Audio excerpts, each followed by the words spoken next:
knew Bishop was coming down here. I wanted him to edify y'all with all his experience and wisdom he's got on marriage, so we can all be edified and get our life right, because we've got sisters in here that are proving brothers, brothers proving sisters. We've got new brothers coming in that don't quite understand what's expected of you in marriage.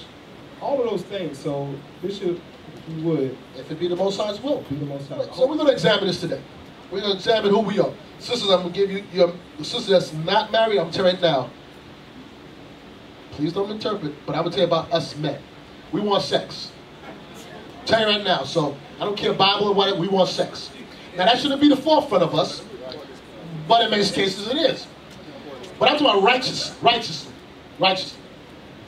So that you know that when the brothers talk to you, it's not that he don't want you for your support, but at the end of the road is the bedroom with us. I'm telling you how it is. Right, brothers? So now, if you know that, and that's the end of the road, and you begin with sex, you're a fool, because they already told you what they want. They already told you what they want is sex. So if you don't get caught off the rip on some premature relationships, shame on you, because you're an idiot.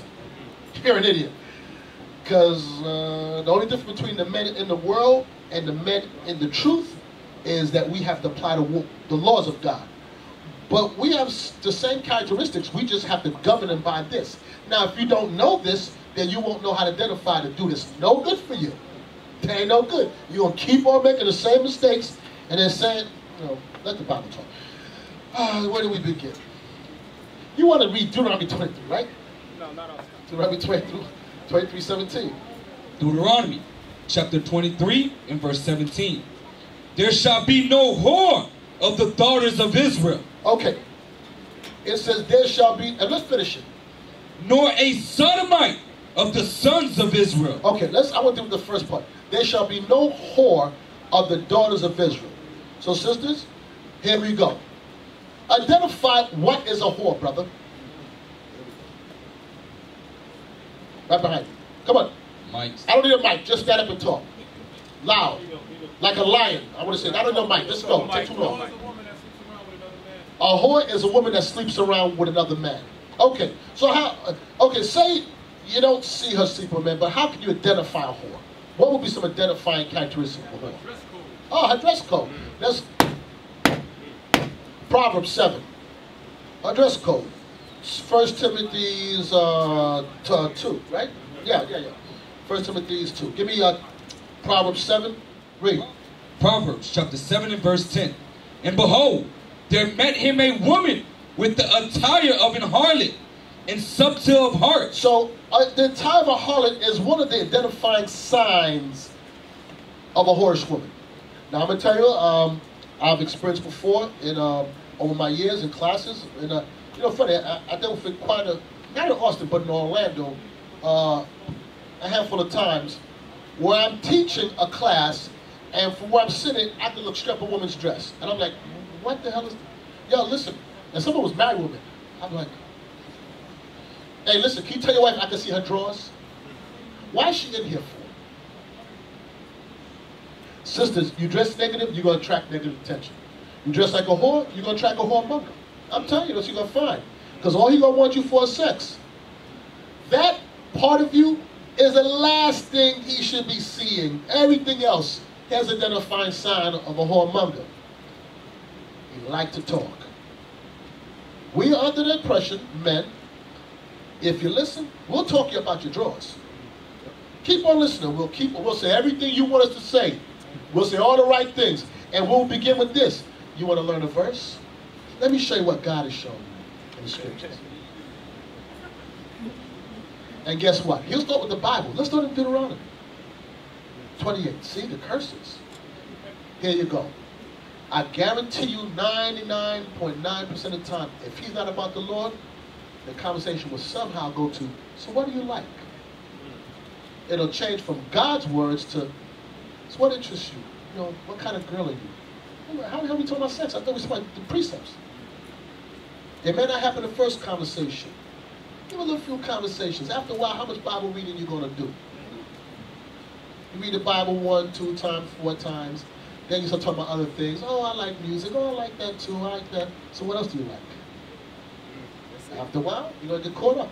So now here, you dress like the entire of a harlot, and you got a listening ear to him. He will entice you. What scripture is that? Entice you. Entice you. All right. Well, let's go to Exodus 22. Exodus chapter 22 and verse 16. Read. And if a man entice a maid that is not betrothed. Okay, so here we go. A man will see a woman he likes, and he will try to entice her. He will try to find what does he need to gain her attention. What does he have to say?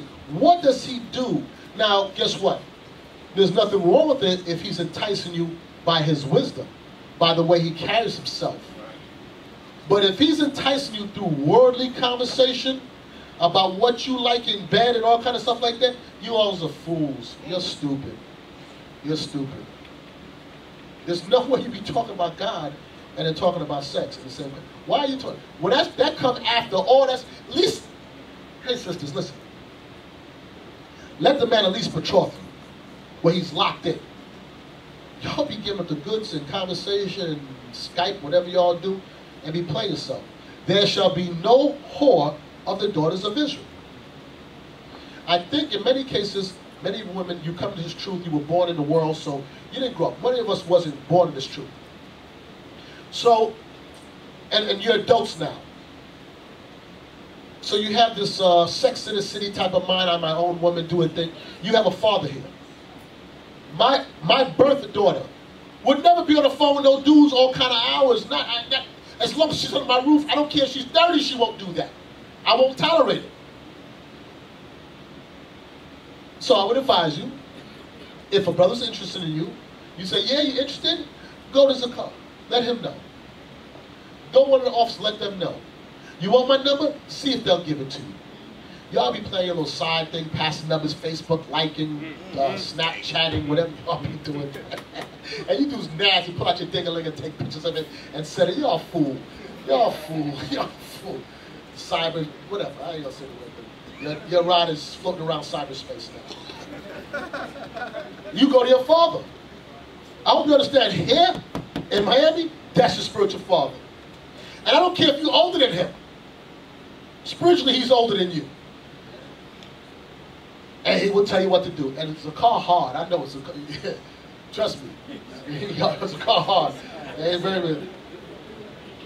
You bet off with me, there's a car, I can tell you that much. Too bad you all in Miami. So a car ain't easy. But he's going to protect you. He's going to protect you.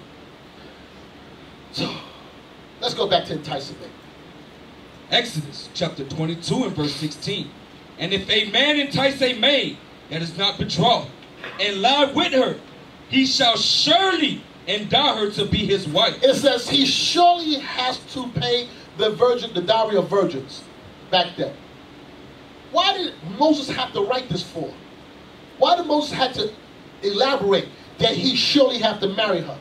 Because he will entice you and sleep with you and leave you. You will be a sperm receptacle.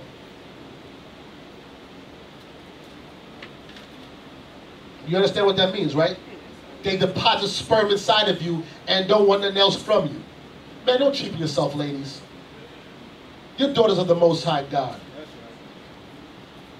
Any man that's dealing with you should be bringing about seed to come back righteous. Not that you just did because you look good and he used you like a wet rag. Y'all cheapen yourself. Don't let no man even talk to you like that. What did you say? What are you talking about? Hey, officers, this brother, man, embarrass them. Embarrass them. And you men, the sperm that you carry in your body is godly sperm. You don't deposit it in any woman like that. You wanted to be, I was going to say something else. You wanted to be the mother of your children, raise your seed. Who in here want to say that the mother of children is a whore? I ain't talking about the world whore, because they repented. But in the truth, deal with her like that. If you don't care for these women, like you say, you're going to go about the right way. Now, I know you're young and you're burning, and some of you old and burning, And when I say burning, I don't mean STD burning. I'm talking about burning like sex burning. We want sex. Then get your stuff together. Be prepared. Get your mind right that you can guide her. Because if you can't guide her spiritually, and you can only guide her financially, she's going to give you hell. Sisters, get your mind right and wrap your mind that you're going to be in subjection underneath the man. And after you married him, and he done wore your little backside out, and you look and say, I can't stand him, well, you chose him. At Passover in Texas, I warned a sister. Well, I didn't warn her. I told her, Captain, I said, she out here for something else. I'm telling you. I ain't going to say who it is, but anyway, I said, Captain, I'm telling you what I see.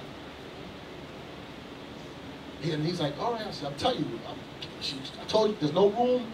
They made some room. I'm telling her to bring her son. She's like, no, he's here. I said, why are you going to bring your son? I said, something wrong. Anyway, lo and behold, she had Passover, and she did something she wasn't supposed to be doing.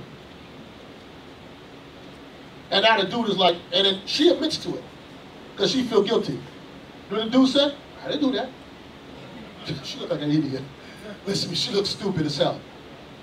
Her conscience got her. So she said, listen, I was out of order. And the brother's like, I don't know what she's talking about.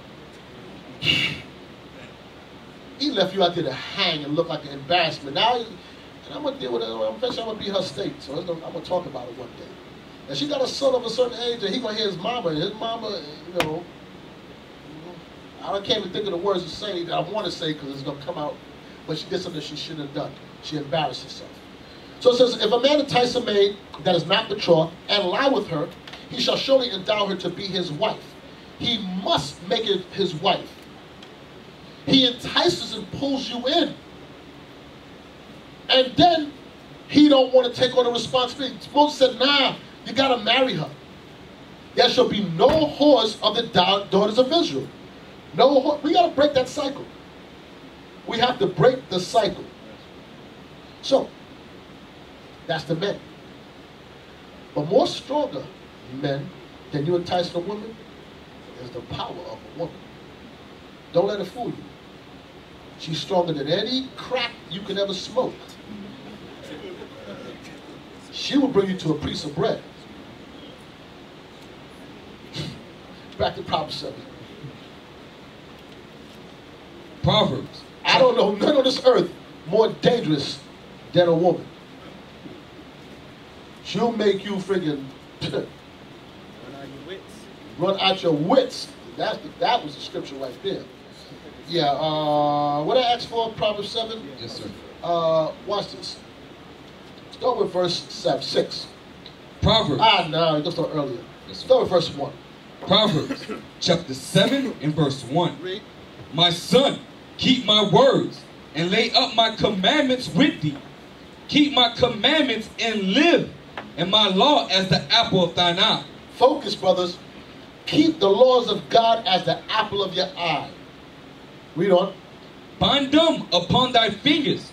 Write them upon the table of thine heart. It means upon thy fingers means let it be your actions. Upon your heart, your mind, let it dwell in your mind God's laws. Read on. Say unto wisdom, thou art my sister. You say unto wisdom, you're my sister. Read on. And call understanding thy kinswoman. Why is he telling you to say to wisdom, we are my kinswoman? In other words, you better communicate with, be conversant with wisdom. That you close to me, wisdom. We like family. We close to blood. You know why? Because when you close to blood somebody, you can always, yo, that's my blood brother. I can leave, listen, it don't matter what's going on, you got my back. You need wisdom to have your back. Because there's about to be a war that's going to go on. And if you ain't close to wisdom, you're going to lose. Well, how you get close to wisdom? I'll show you how you don't get close to wisdom. Like this. The Bible closed. Bible closed, you sinning. Bible open, very hard for you to sin. If you're reading every day, I guarantee you it'll be almost impossible for you to sin willingly. Because unless you don't got no damn conscience. But if you read it and you apply these scriptures and reading and applying, it's kind of hard. But when that Bible's closed and you do whatever, you know, you Facebooking it or whatever you're doing, Snapchatting it or whatever you want to call it, it opens the door to idleness. And where there's idleness, there is sin. Much evil, the Bible says. So you better make wisdom your kinswoman, your nearer of kin. Read on. Verse 5. That they may keep thee from the strange woman. It said that what? That they may keep thee from the strange woman. I'm sorry. I know you got the camera going, but you know. That they may keep thee from what? The strange woman. You better make sure you close to wisdom to keep you from that strange woman. Now I'm going to show you something. This happened. I don't know if you remember this in car. This happened to me a couple Passovers ago. So I'm at Passover. This was in Orlando. And for those that know me, I talk to all the sisters. I'm very friendly. I move around and communicate with people. I ain't like Nathaniel. Nathaniel don't talk with y'all like that. Nathaniel's different. But anyway, I'm at Passover. And maybe it's a good thing that things like that. He's right. A sister came up to me, a Benjamite sister, and said, "Shalom, Bishop." "Hey, shalom, little sister. How you doing?" Good. All right. I said, "All right." So she said, "Bishop, you think you can take me to the airport in the morning?" So I'm looking around, and there's no slight. She asked me to take it. So yeah, I gotta be at the airport like 5:30. So I'm looking around the room. I'm like, there's 1,000 people in here. In a split second, this is what goes through my mind. There's 1,000 people in here. How did you get from the airport to the Passover in the first place? And then why are you asking me? I'm actually hosting it. I'm busy. So I looked at her and said, "Oh, attractive young lady." I said, "Give me a number. I'll get somebody to take you." "You must be trying to take you to the airport. You freaking crazy? Party." So I called the brothers. I said, "Watch yourself, take her to the airport." Because I don't necessarily she was doing anything wrong. That's the point. But I just, in a split second, I'm processing stuff. I'm like, nah. This don't feel, I ain't taking her nowhere. You tripping. So, she had my number. She went back to where she's from, Canada. So she ended up calling me one day and told me, and this is the truth. She said, "Bishop, I was on drugs before this truth, and I'm a virgin, and and the guy had me on drugs." And I'm like, okay, now I'm not an idiot. Ain't no dude spending no money on drugs on you and he ain't sexing you. That's one thing I can tear it down. I said, where's your earthly father? Let me speak to him. She never put him on the phone. She called me back the next time and said, "Bishop," these are words verbatim, "Bishop, I'm going through depression. I've been drinking all night and I'm masturbating." I said, "Oh yeah? Hold on. Speak to my wife." Click, delete her number. I ain't talking to you. I look like a fool. I look like I'm stupid. What the hell you tell me you masturbate? So what? Then what I got to do with me? Why I need to know that for? You trying to bait me? The same sister later on came back and said brothers trying to rape her. About a year later. That wasn't me, brother. She said, I'm telling you something. But what she's looking for was to put the bait out there. "Oh, so you're masturbating. Let me talk to you. Hold on. See if I understand still what you're going through." I don't understand crap. Don't call me. You call me. You want to figure out 100,000 people masturbating. What you calling me for?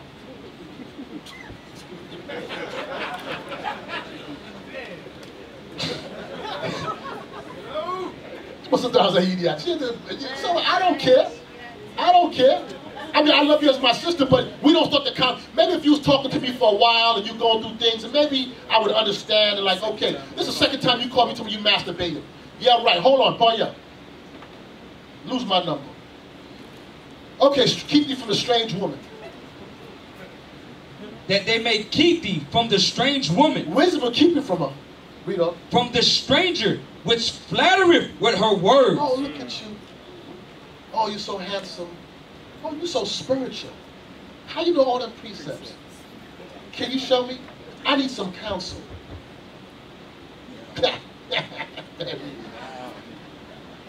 Read. Verse 6. "For at the window of my house I looked through my casement, and beheld among the simple ones, I discerned among the youths a young man void of understanding." Now here go this woman. That's what it said. Sisters, brother trying to entice you, you better be on your A game. You better know them scriptures and know bait.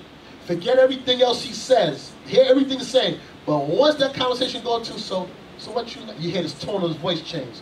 So what you like? "Oh, Negro, please." When he's reading the scriptures, yeah, the Lord said, verse 28. They go, yeah, so what you like? "Oh, okay, here comes the talk now. Here he come. Now here's a woman. She looked out the casement window and she discerned amongst all them. There go the simple one right there. I know he fooled. Watch this.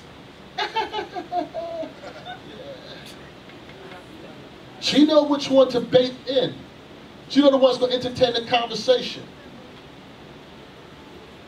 We had a sister just recently in one of the camps called one of the captains, and she said she called him for counsel. Now, she's a married woman, called him for counsel, and said, and he's, well, I won't say too much, but I won't give it away. But she ended up saying, I know you're going through things, and in so many words, like, you know, I'm here for you. But she was baiting it with something else. There's other things she said. Like, how do you know what he's going through? How the hell do you know what he's going through? And she tried to hit him up on a fake Facebook page. She set up a fake page, they hit him up, and said, I know what you're going through. Boy, I'm telling you, boy, Israel. He said, I discern after one of the simple ones. Read on. I discern among the youths a young man void of understanding, passing through the street near her corner, and he went the way to her house. In the twilight, in the evening, in the black and dark night, and behold, there met him a woman with the attire of an harlot. It says now, this simple one, they met him, a woman with the attire of a harlot. Now, because he's simple, he too fool to put two and two together. Why is she dressed like that? He's supposed to see that and be repulsed, but he see it and he like it. He's enticed by it. She got him on the hook. So when you see a sister, now some sisters are just well endowed, they can't help it. But that don't mean you see 3/4 of her cleavage hanging out. You could put some on, That don't mean you wear size daggone 12 and you put yourself in a size 6. You understand? They dress like that because they're trying to bait you. You understand it, right? Are you men confused by that? Are you confused? No, sir. It ain't like it's comfortable. You wear 6 sizes too small. But y'all like, yeah, that's right. Look at her.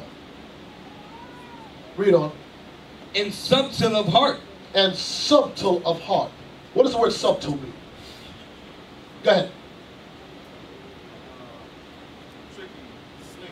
Subtle, tricky, slick. Know how to talk.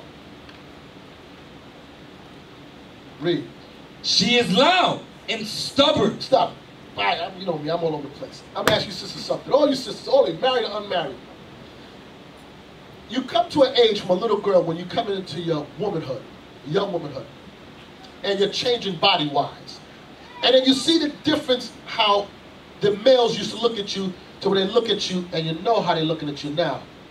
But you understand that. So that's why, for sisters, you should have a spirit. And you see some man look at you too hard, drop your eyes. Turn them off real quick. Turn them off. Because I'm trying to catch your attention right now. You know what I'm talking about right now? Whose attention I'm trying to catch right now? Do you know? You know it's you. Right. You can tell by the way a man look, he's trying to catch your attention. Drop your eyes. Not Negro. That's right. No. Please. For you men, you guys will be stuck. You still be staring. She looking at me. Nah, she cocked eye. She ain't looking at you. She looking over there. She got a lazy eye. Brothers that keep staring like they gonna transfer that thought to her mind. She gonna look up. She gonna look up. She know what I'm thinking. She gonna look up. I tell you, she want me. She trying to get your attention. She want to buy your highlighter. Okay, come here. Read on. She is loud and stubborn. Okay, another identifying sign of a harlot. She dressed. She talked too much. She's loud and she's stubborn. And guess what? You're still baited by it. Still got you on the hook. Read on. Her feet abide not in her house. Read. Now she is without. Now in the streets, and lieth in wait at every corner. So she caught him and kissed him, and with an impudent face said unto him, I have peace offerings with me. This day have I paid my vows.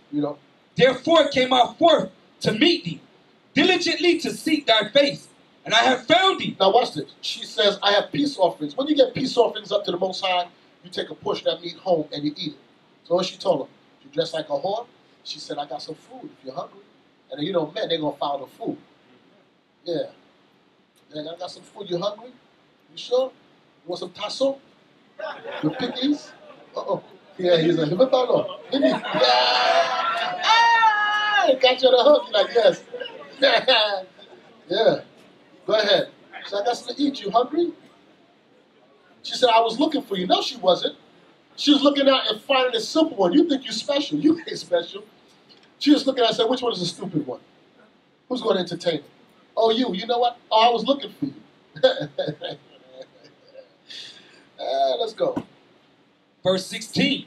I have decked my bed with coverings of tapestry, with carved works, with fine linen of Egypt. I have perfumed my bed with myrrh, aloes, and cinnamon. Come, let us take our fill of love until the morning. You already lost because she got you up in the crib already. So you already lost the race already. You're done lost. The minute you listen to her, subtle of heart, she talked to you, and you think you're special, you're done lost. You're done corrupted in the mind. Read on. Come, let us take our fill of love until the morning. Let us solace ourselves with love. Read on. For the good man is not at home. He is gone a long journey. Now, let me say, it says, come, let us take our fill of love until morning. Let us solace ourselves with love. Anybody know what the word solace means? Anybody? Let me look up for you quick. Let me see if you all know what solace means. Okay. Solace means to comfort or consolation in a time of distress or sadness. Guess what? She catch you when you're weak. She catch you when you're weak, when you're not strong, when you ain't in the scriptures. And some of you married men, when you have problems with the wife, then here come the next one saying all the things you want to hear. Yes, yes. Talk night, meanwhile your wife is, ah. And if she talking to you, she can catch you when you're weak. Let me comfort you while you go through stress.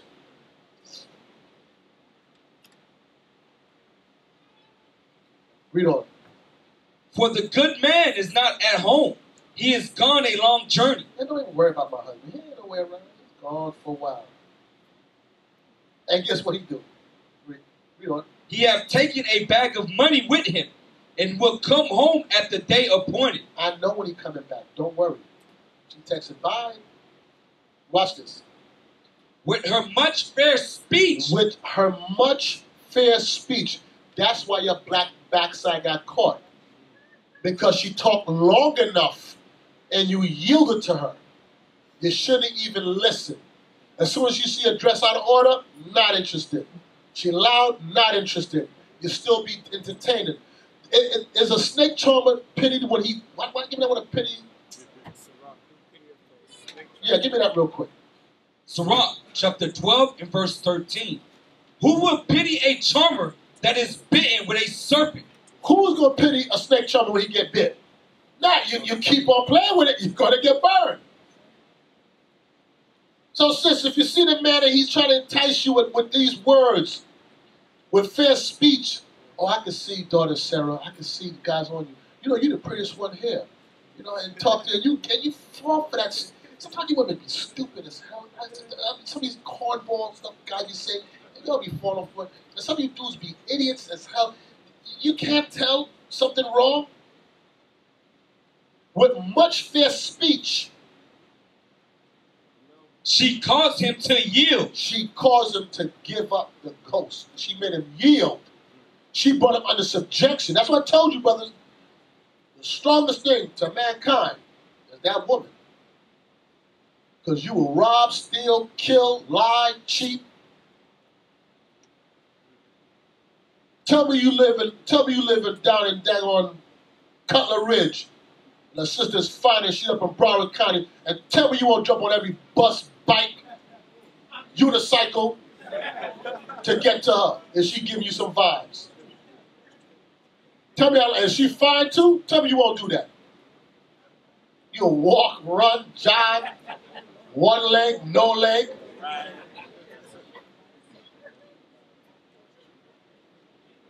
But much fair speech said, come over. You're like, Lord, I don't care. You said, hitchhike. With much fair speech, what? She caused him to yield. With the flattering of her lips, she forced him. She forced his spirit. She moved you in her direction.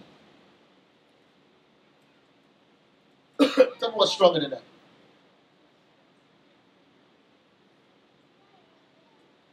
Read. Verse 22. He goeth after her straightway, as an ox goeth to the slaughter. You know what I mean? Straight like an ox going to a slaughter? An ox is a dumb animal. You see the other ox getting killed? The other ox don't know. He the moo, moo. He just go the same way too. And you the same thing. Dude, because you moo, you go right there. Right to the slaughter. You don't even see it happening. Why don't you see it happening? Wisdom of Solomon 7, bewitching of naughtiness. No, Wisdom of Solomon 4:12. I'm sorry. I apologize. Wisdom of Solomon, chapter 4 and verse 12. For the bewitching of naughtiness. You know what bewitching means? What does it mean to be bewitched? Now you know the kingdom. That's what I wanted. You got you under a spell. It says what? Oh, there you go. Bewitched. To influence or affect, especially through injuriously by witchcraft. To cast, what, say again? Definition number 1, B, to cast a spell over. Number 2 says to attract as if by the power of witchcraft, bewitched by her beauty. That's why the scripture says stumbling at the beauty of a woman. Well, we'll get back to that in a second. Okay, so she cast a spell over you. Charm, enchant, hex, look over, spell, strike, jinx, possess, voodoo. So guess what? Okay, let me ask Levi. You all should answer this. Now about voodoo. Okay, I asked Benjamin. But let me ask Levi about voodoo. What is the power behind voodoo? What's the whole point of it? The whole point, you understand what voodoo or magic or enchanting is that you can move someone to do your bidding. That's what it is. You get people to do your bidding. So let's read. It says, for the bewitching of naughtiness doth obscure things that are honest. When you're under a spell, it will obscure or make hard to see the things that are right because you're under a spell. You know something's right, but you really can't see it. You don't really know because you're bewitched. How did this person get bewitched? What we just read. By her lips, she forced him. She talked a good one. So she talked long enough, and men do the same thing. Talk long enough and bewitched you. And got you believing it's going to be okay. It says, for the bewitching of naughtiness doth obscure the things that are honest. Read on. And the wandering of concupiscence doth undermine the simple mind. And the wandering of concupiscence, when you're wandering away from the laws of God, because the book ain't open, and you wander into lasciviousness. It says, doth undermine the simple mind. Didn't we read about that simple man back in Proverbs 7? He was a dummy. Did he call wisdom his kinswoman, his sister, his mama? No. He closed the book. He said, wisdom, you my stepmama. Somebody I heard of. And that woman said, there go the dummy right there. Gotcha. Now watch this. That happened to the dummy.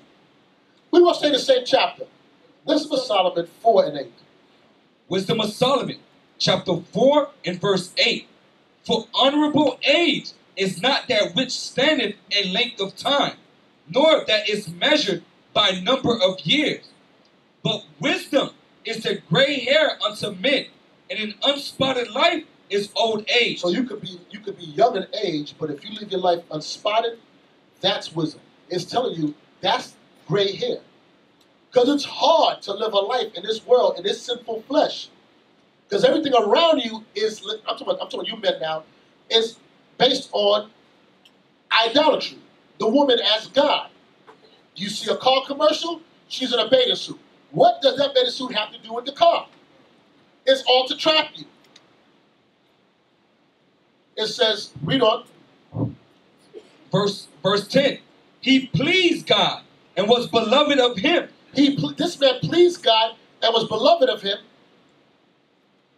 So that living among sinners, he was translated. It says, so living among sinners, God killed him. And this was a righteous man. Read on. Yea, speedily was he taken away, lest that wickedness should alter his understanding, or deceit beguile his soul. It said, this righteous man, God said, I'm going to put him to death before wickedness alters. That's to tell you how strong the vibration is out there. Now, this man was right with God. He pleased God. And God said, you know what? Man, he too good. Let me take him out of here because this wickedness in here is going to come and destroy him. So how much more for the simple man? It says back in the last verse, 12, it says, for the bewitching of noise does obscure the things that are honest, and the wandering of concupiscence doth undermine the simple mind. Undermine means it buries deep down inside of you. You know, when you undermine, you go down and you mine down. That comes deep in your spirit. It goes down inside of you, and it eats you from the inside out. But on the outside, you look regular. But inside of you is destroying you. She took your soul. Y'all ain't afraid?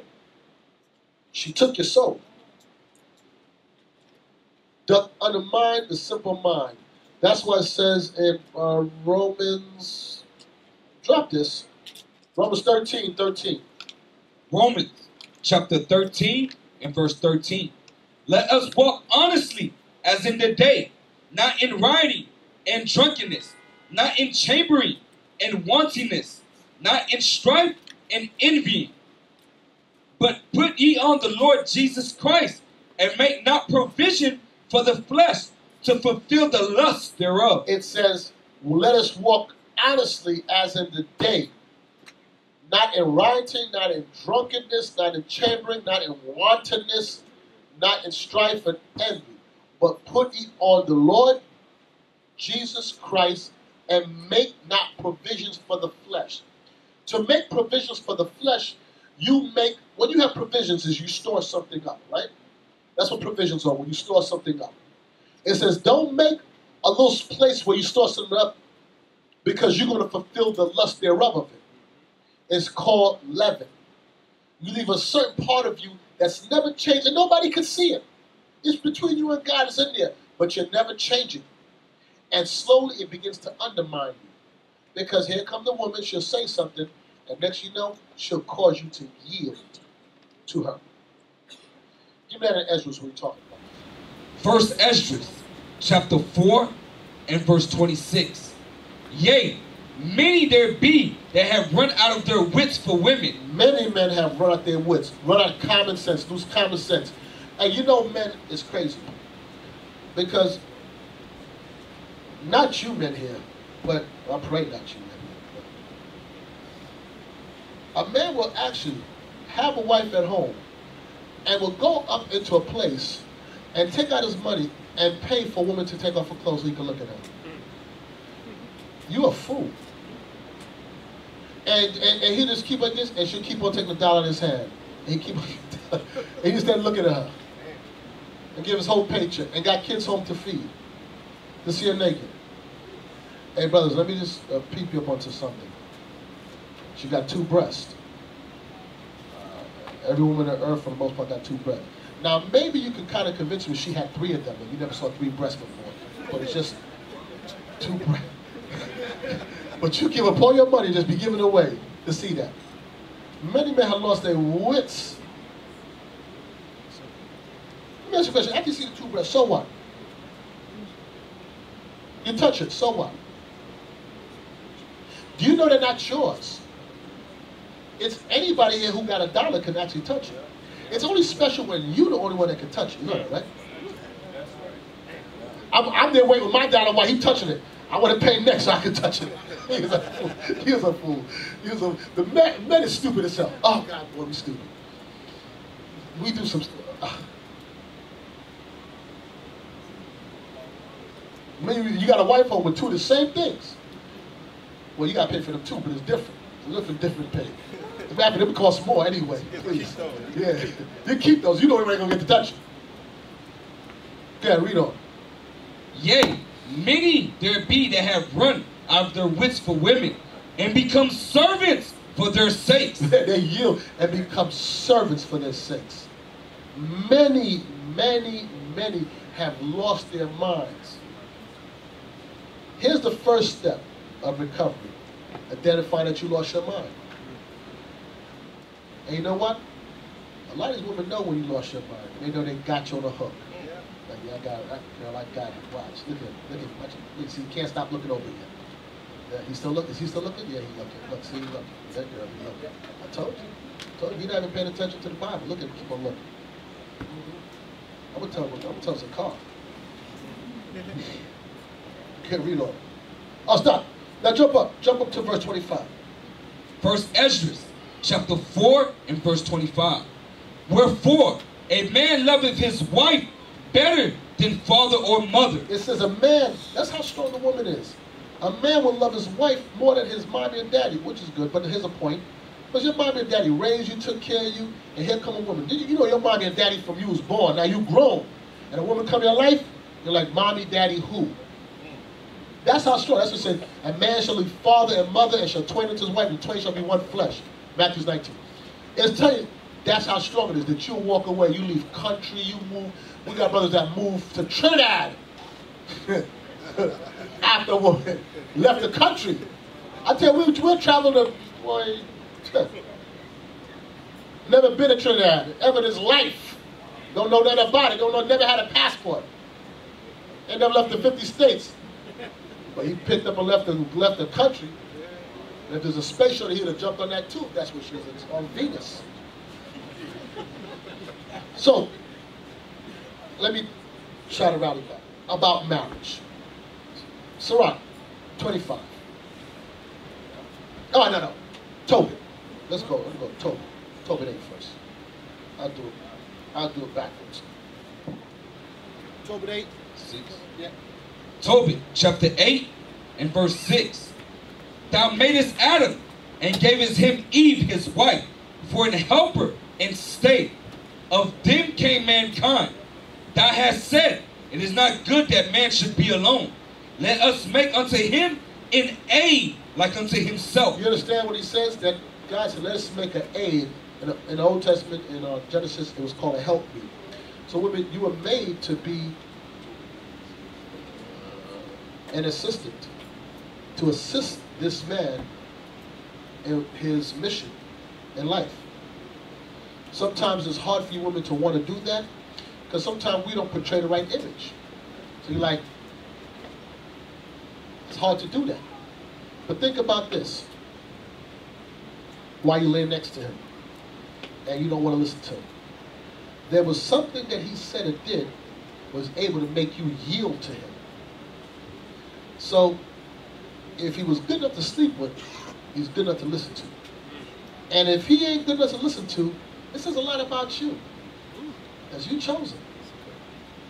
So before you ever speak evil of the man that you have, you better do everything within your God-given power to help him get himself right.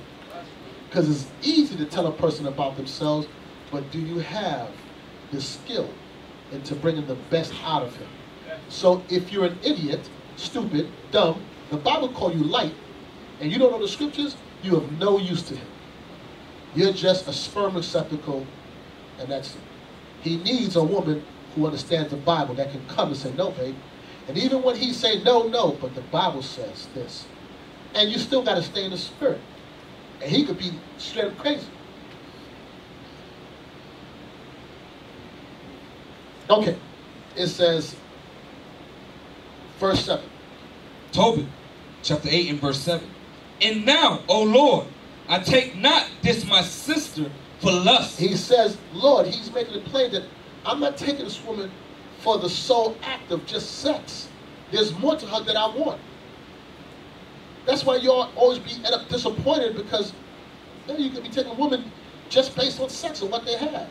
Now, we all know we want sex, but that cannot be the lead.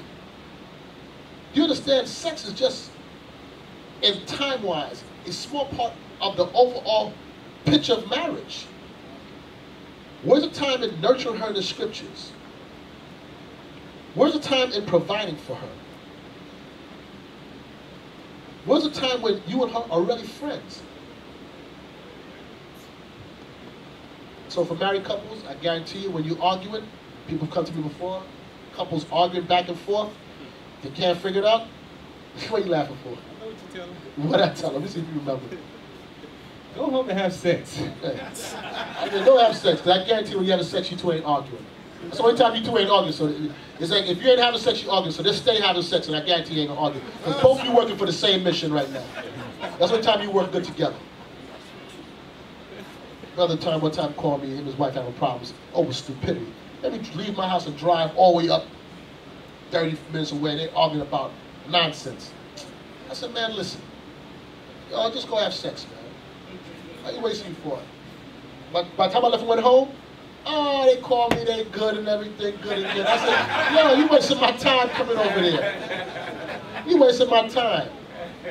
There's arguing, I tell you, it was arguing, I'm not exaggerating, there's arguing like over organic food, some stupid stuff. I said, you called me at my house for that? He said, I take my sister for lust, but uprightly that what? Therefore, mercifully ordained that we may become aged together. This is what he said to God, Lord, bless us that we can grow old together. More than anything, I want to grow old with this woman.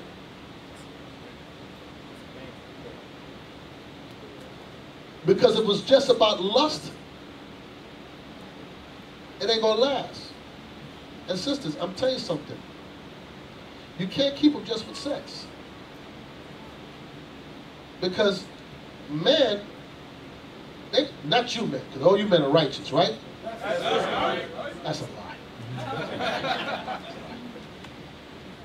Sex is a separate act from, we can keep it in a box.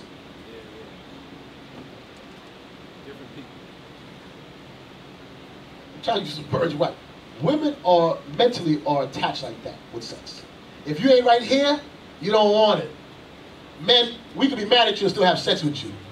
We ain't, that ain't like, okay, we can be mad, but, yo, what's up? And then after we go back and being mad.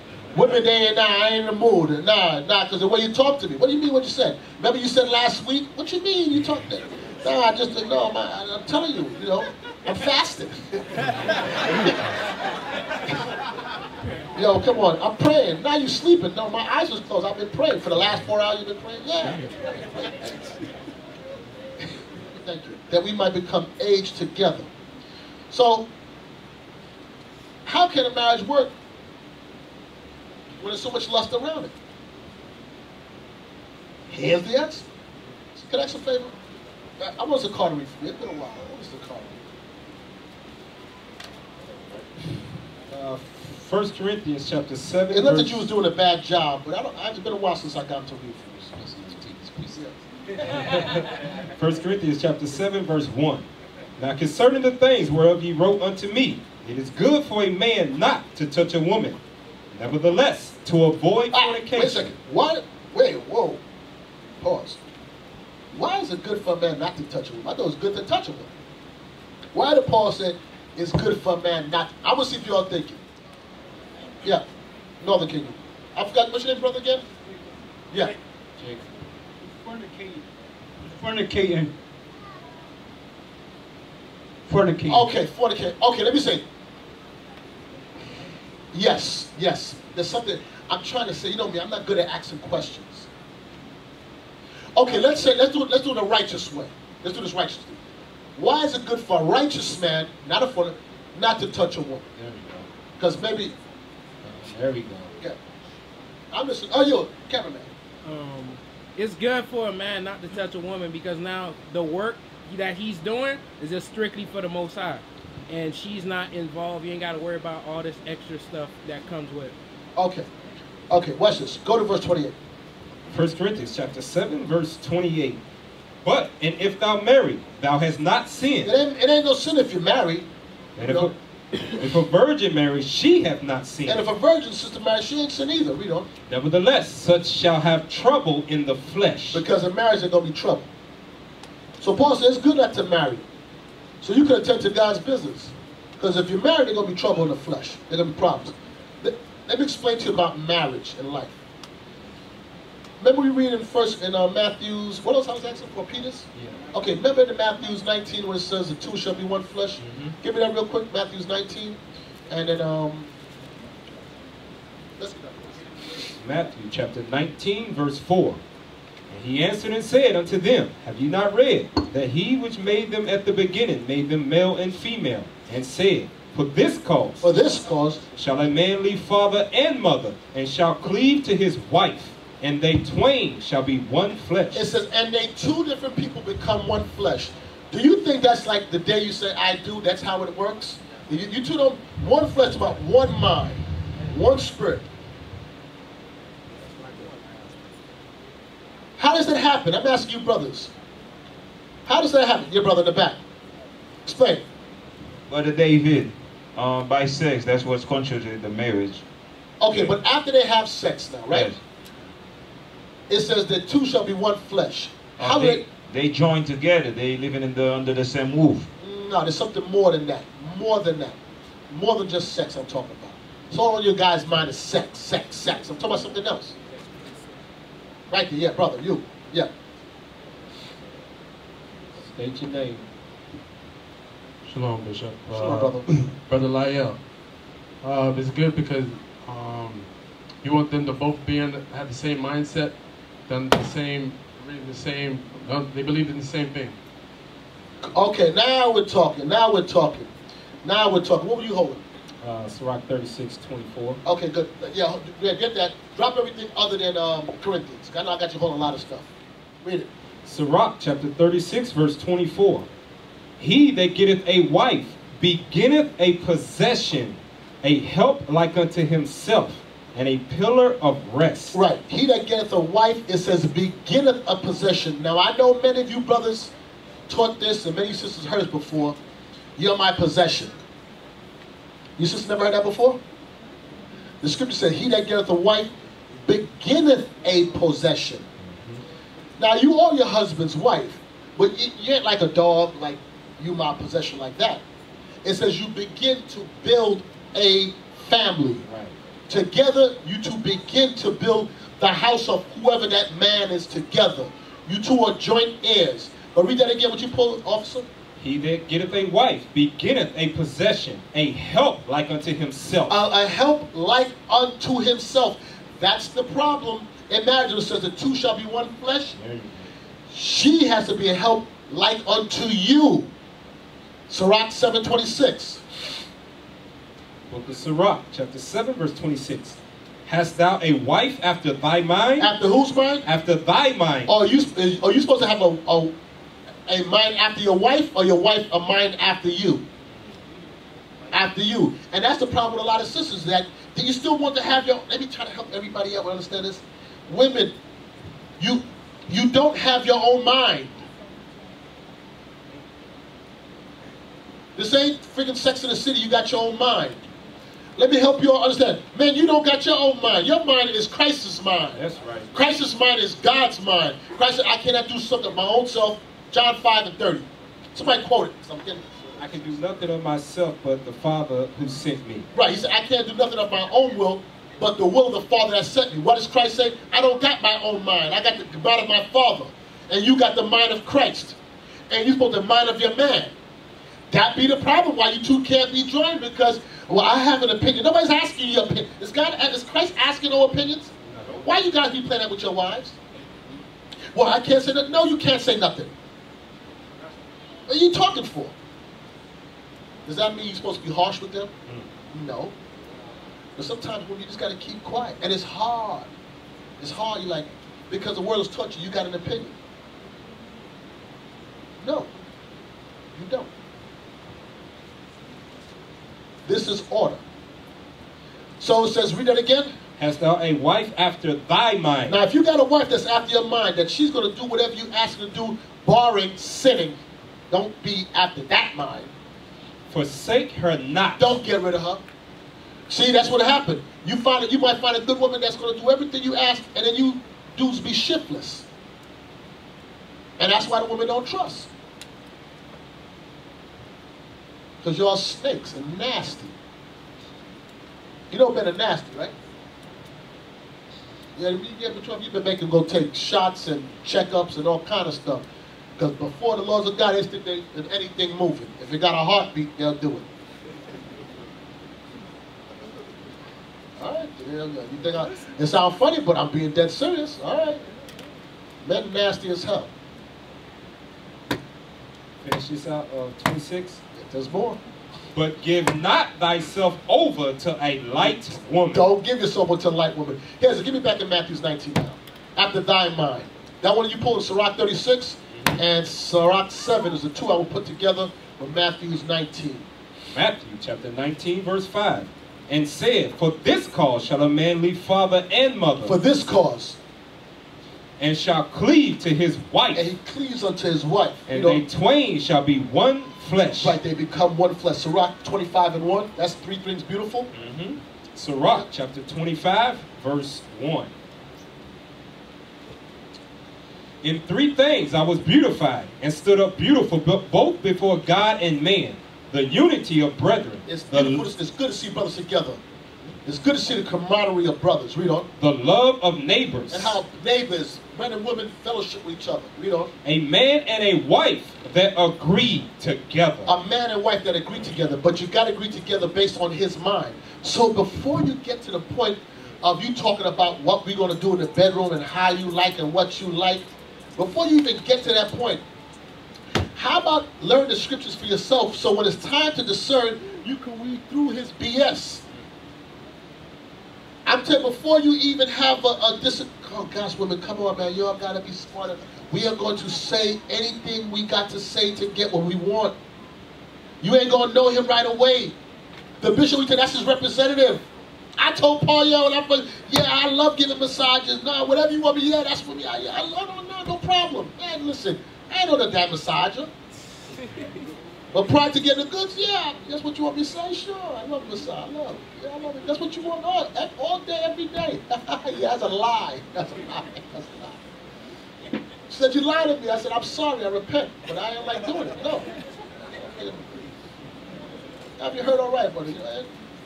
No. We will be whatever you want. You have to examine him against the scriptures. You got to see him get angry. Is he going to be verbally abusive?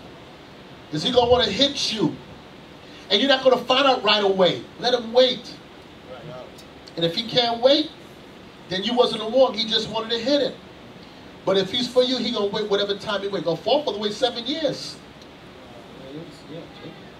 He waited 7 years. If he's for you, he going to wait. There's nobody that's going to catch his attention.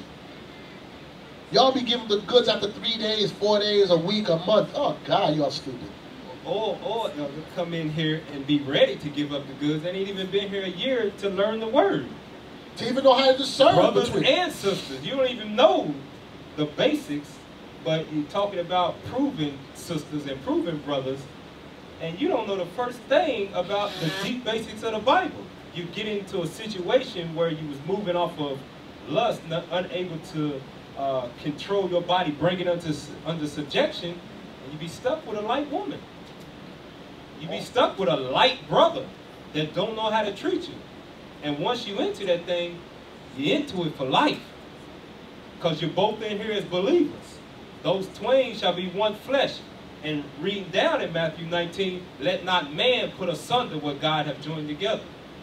You be stuck, miserable, for the rest of your life because you didn't take your time. Stuck and out of luck. I want to help you single sisters understand something.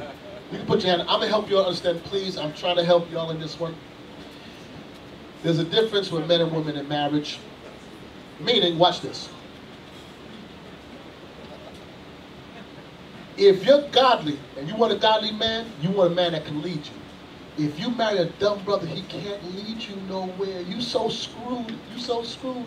And guess what? If he step on you another woman, you have two choices. You take him back, or you live the rest of your life without no man. No rod for the rest of your life, or you go back to that rod. Now, if you do it, he can go remarry. So don't you think you would be really on pause before you also choose a man? You're like, hold up, because this deal, I'm screwed. This is a lifer for me. Right. I mean, you'll still get caught up. You still get caught up for the life of me. You understand? If you got a dumb man, you lose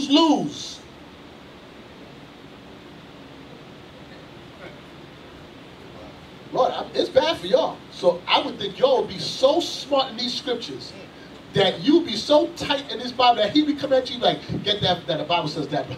No, please don't talk to me like that. What did you say? No, the Bible says that.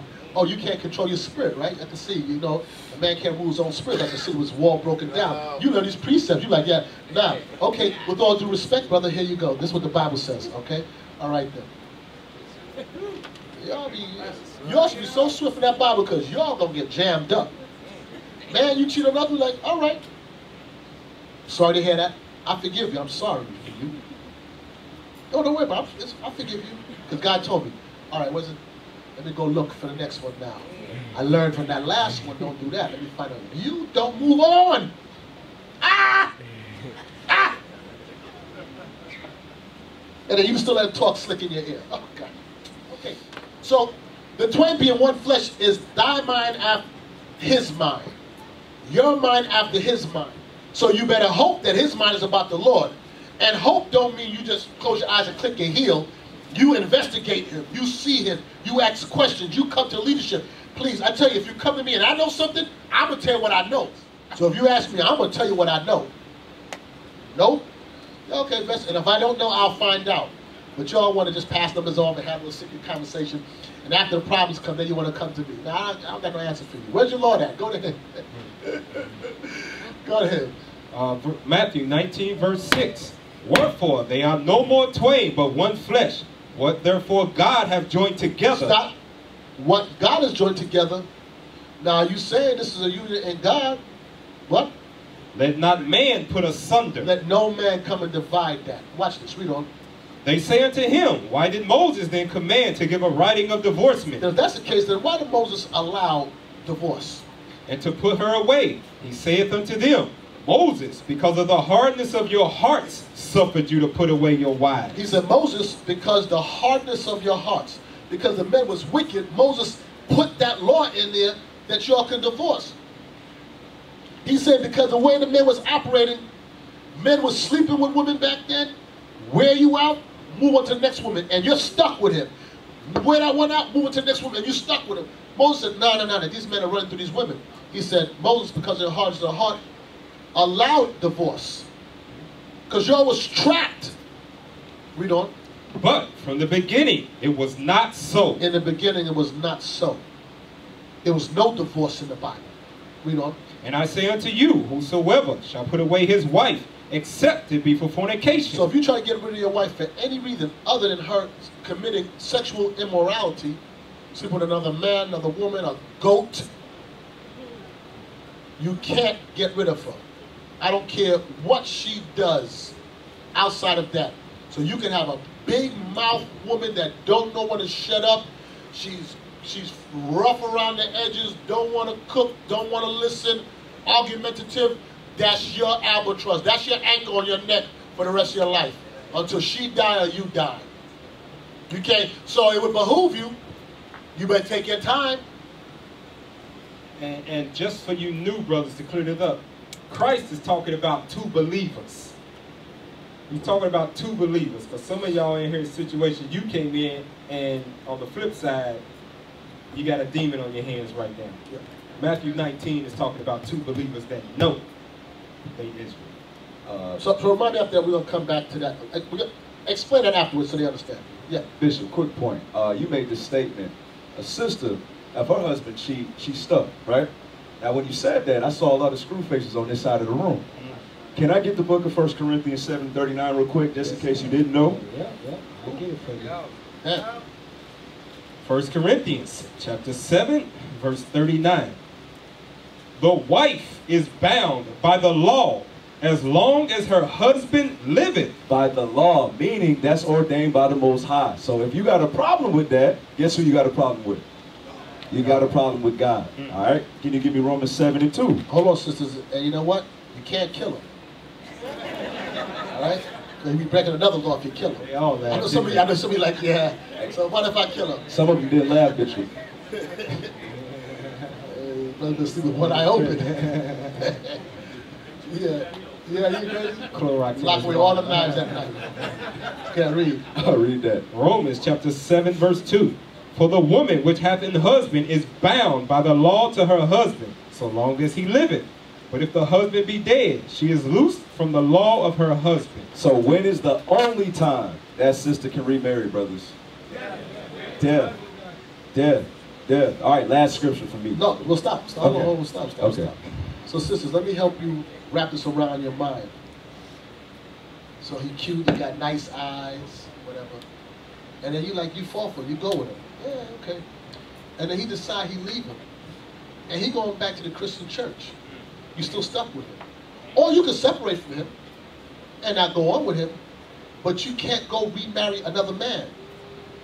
You understand? Oh God, it's bad for y'all. Y'all better take your time when you choose it. Oh Lord Jesus. But right now his name is Michael Alaba or whatever, and next year his name is Michael, and he's the pastor for the Easter parade. You put on fringes, he put on a bunny suit to go for the Easter parade. You still jammed up with that dude. All right. Okay, read the next scripture you have. Can I get Sirach 26 and 25? And then 23 afterwards. Sirach chapter 26, verse 25. A shameless woman shall be counted as a dog, but she that is shamefaced will fear the Lord. So if you got the screw face, fix your face. All right? You need to fix your face, because if you got the screw face, you're not of God. You're a shameless, ungodly woman.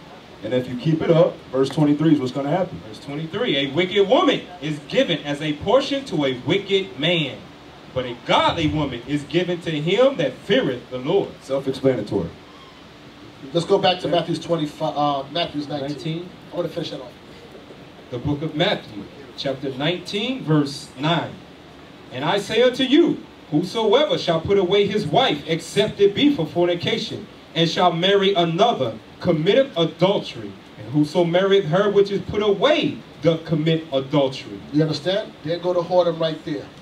If you try to get rid of your wife and to go to another woman, you committeth adultery. And if she goes, you cause her to commit adultery. And that's the fall of Israel.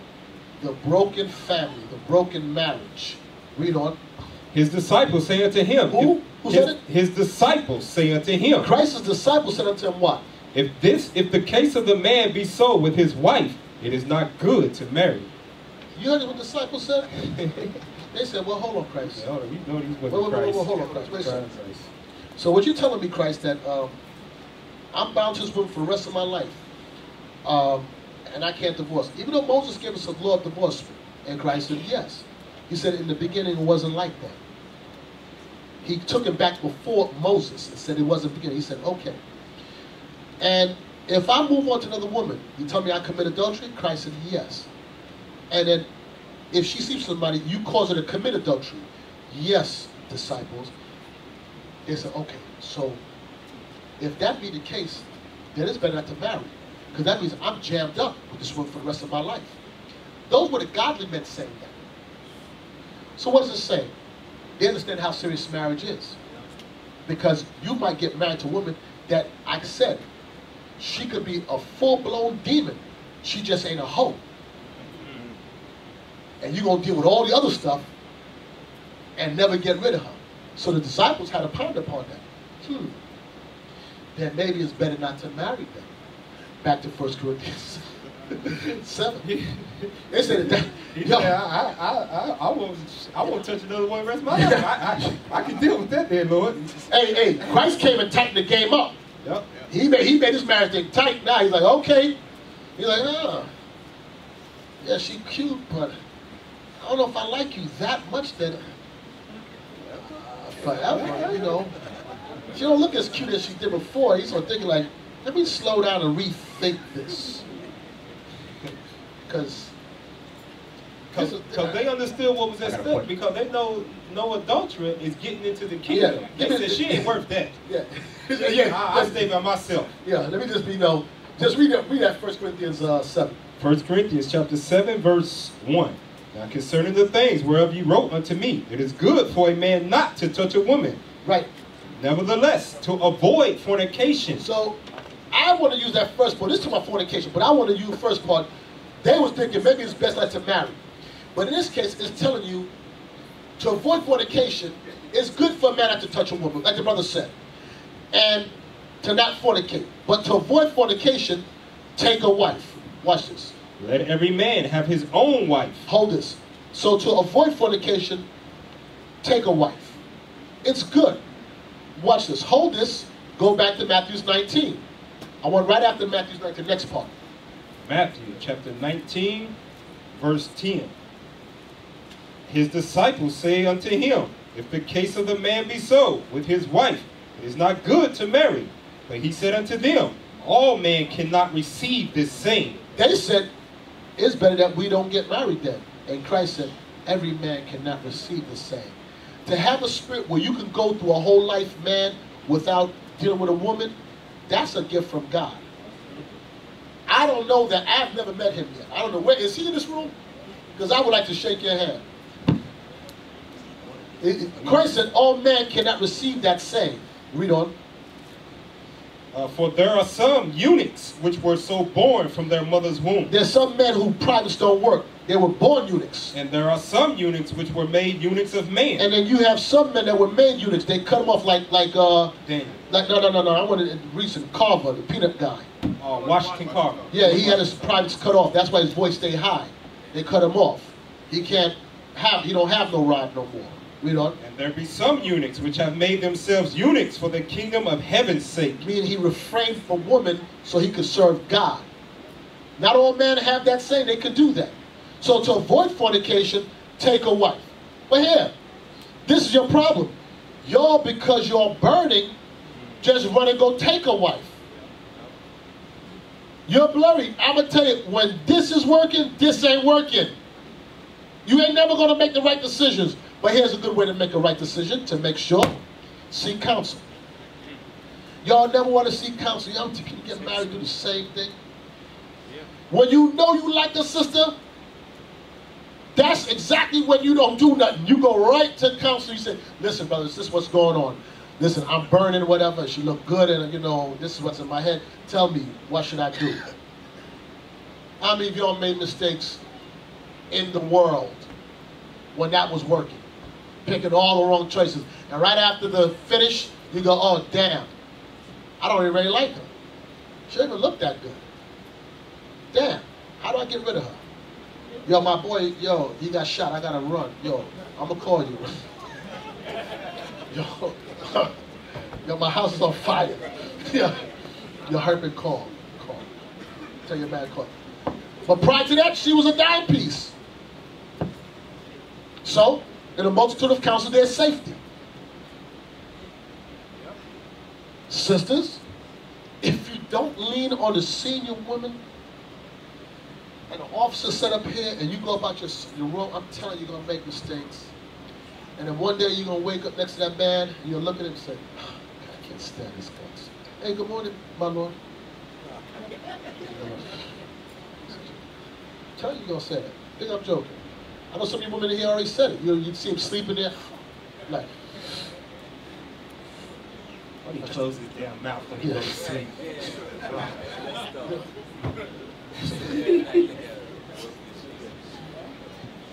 Go back to Corinthians. 1 Corinthians chapter 7, verse 2. Nevertheless, to avoid fornication, let every man have his own wife, and let every woman have her own husband. Let the husband render unto the wife due benevolence, and likewise also the wife unto the husband. So you want to know how the marriage can work when there's so much temptation in the world? Render to your husband due benevolence. Don't use sex to hold out on him. A lot of women be doing that. They be trying to hold out and use sex as a tool, a bargaining chip. Nah, can I tell you something?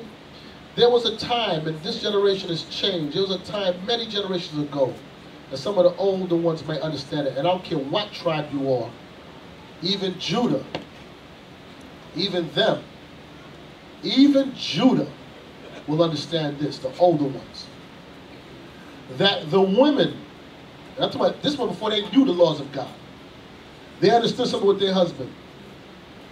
Take care of him. Don't let him leave the house with a full tank.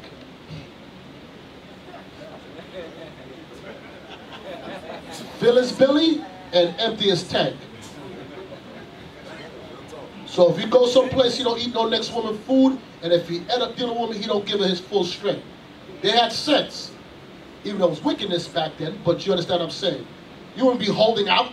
You crazy? It's like you putting friggin' a pipe and a lighter in front of a crackhead and tell him, be on your way. You sisters understand? Fill his belly, empty his tank. It says, render to him due benevolence. And likewise also the wife unto the husband. Read on. The wife have not power of her own body. Do you understand? Your body don't belong to you. You don't have power over your own body. Read on. But the husband, and likewise also the husband have not power of his own body. And you can't do that with yourself and hold out on her. Let some next man get up in her head and cause her to err.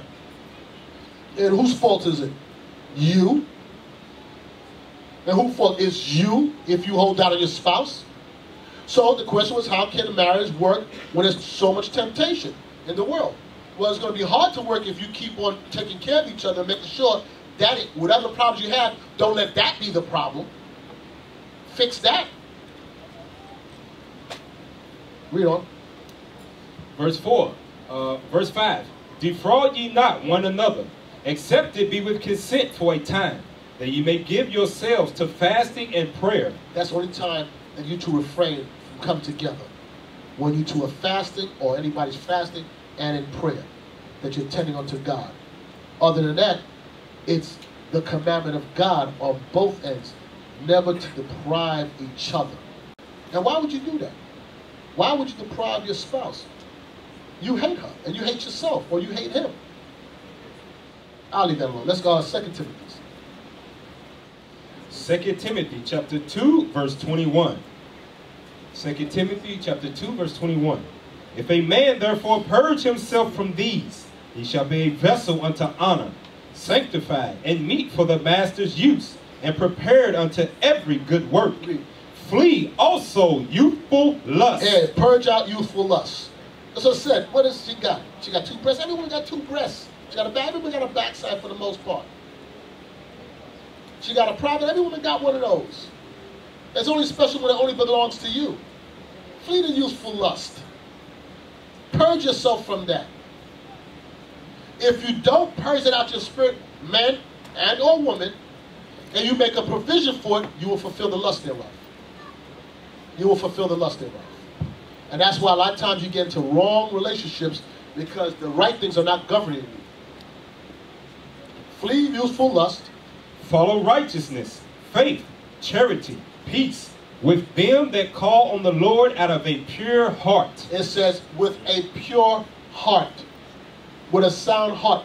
Flee that youthful lust.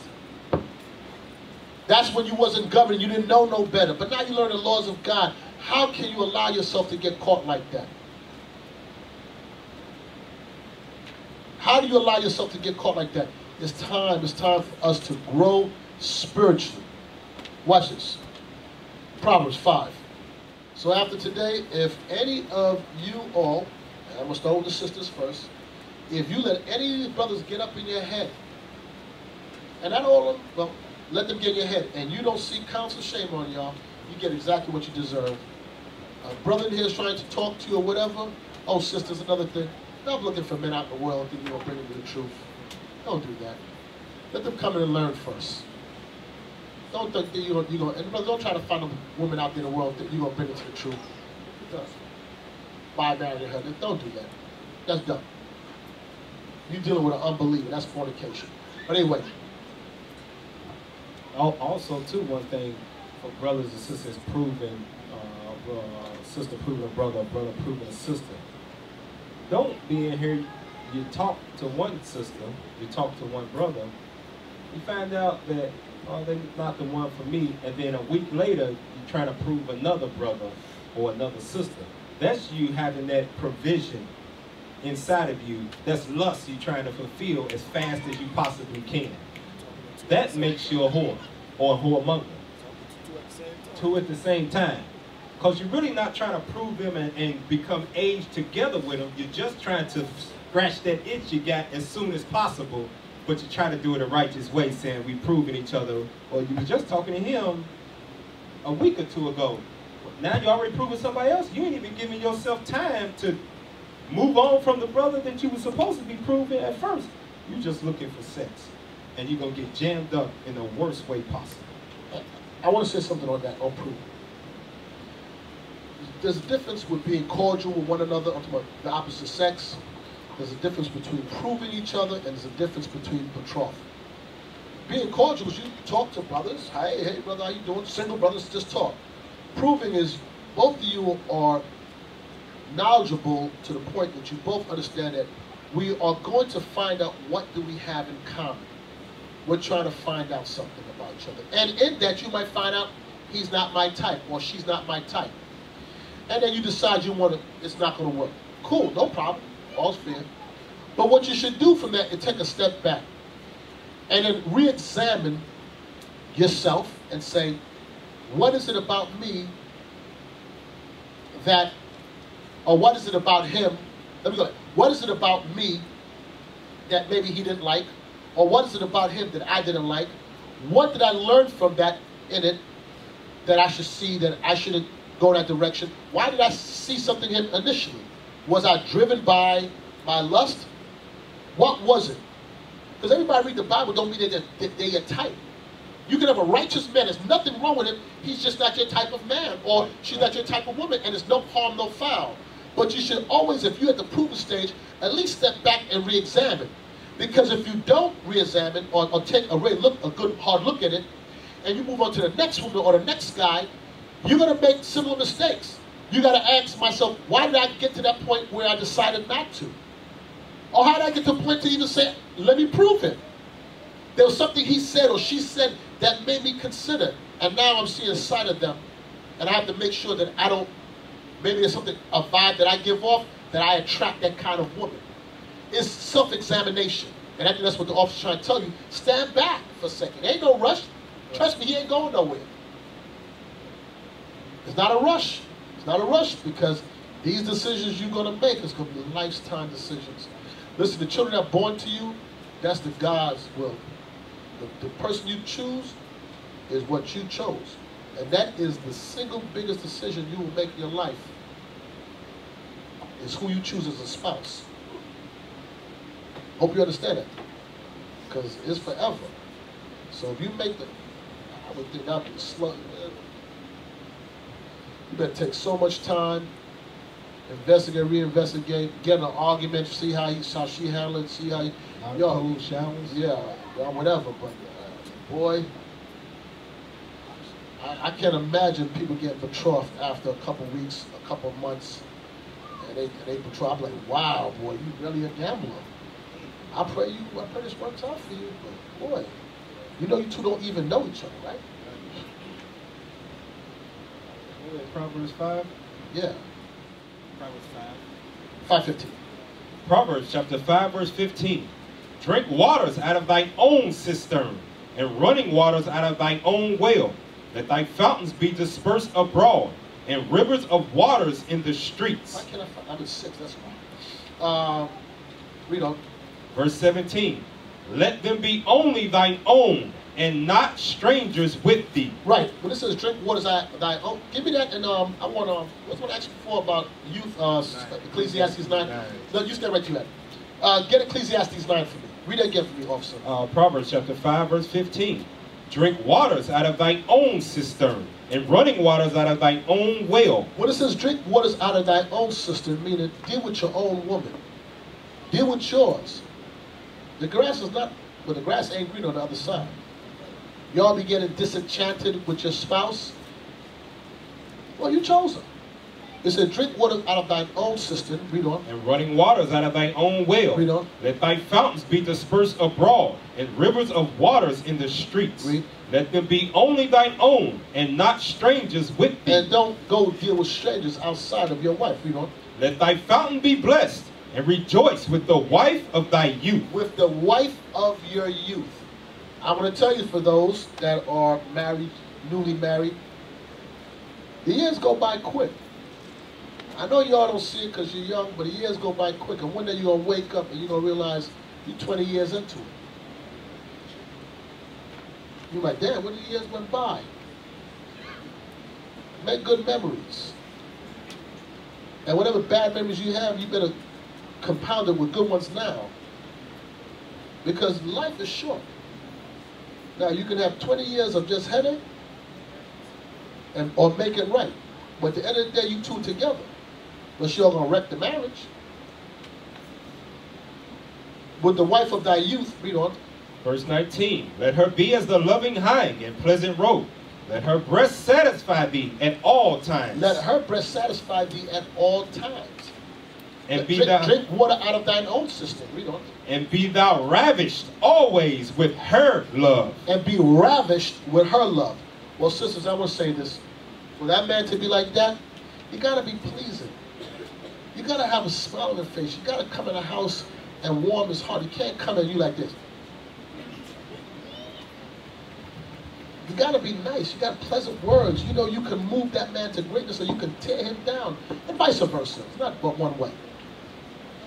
This way, your love will ravish him. He wants to ravish you. But if it's always complaint and nagging and negativity and nothing good, it's like, come on, man. Please. And then here comes the strange woman. Because right now, she's going to be there to console him. Solace him.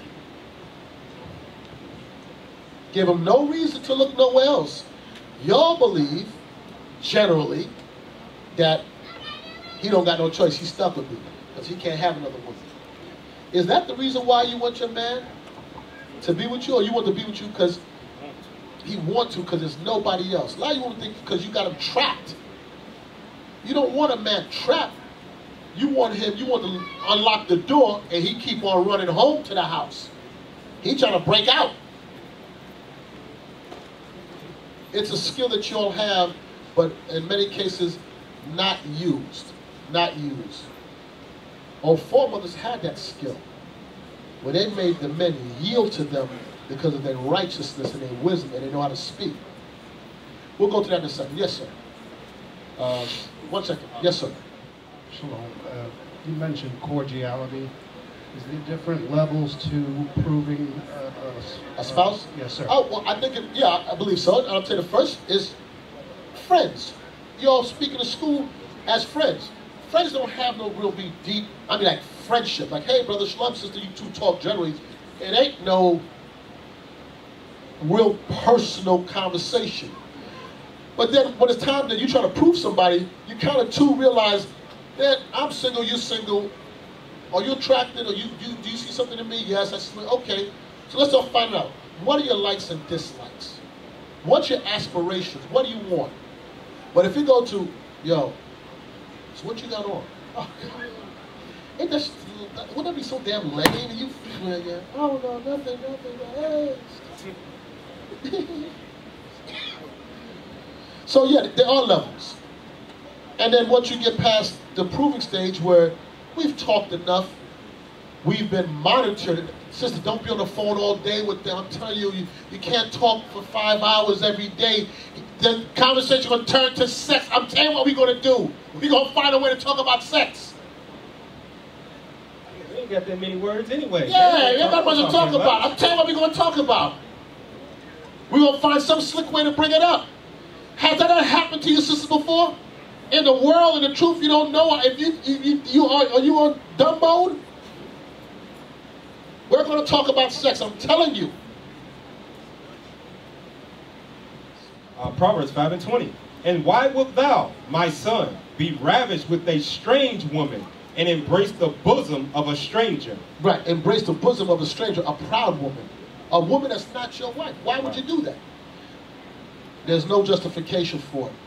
But sisters, which one?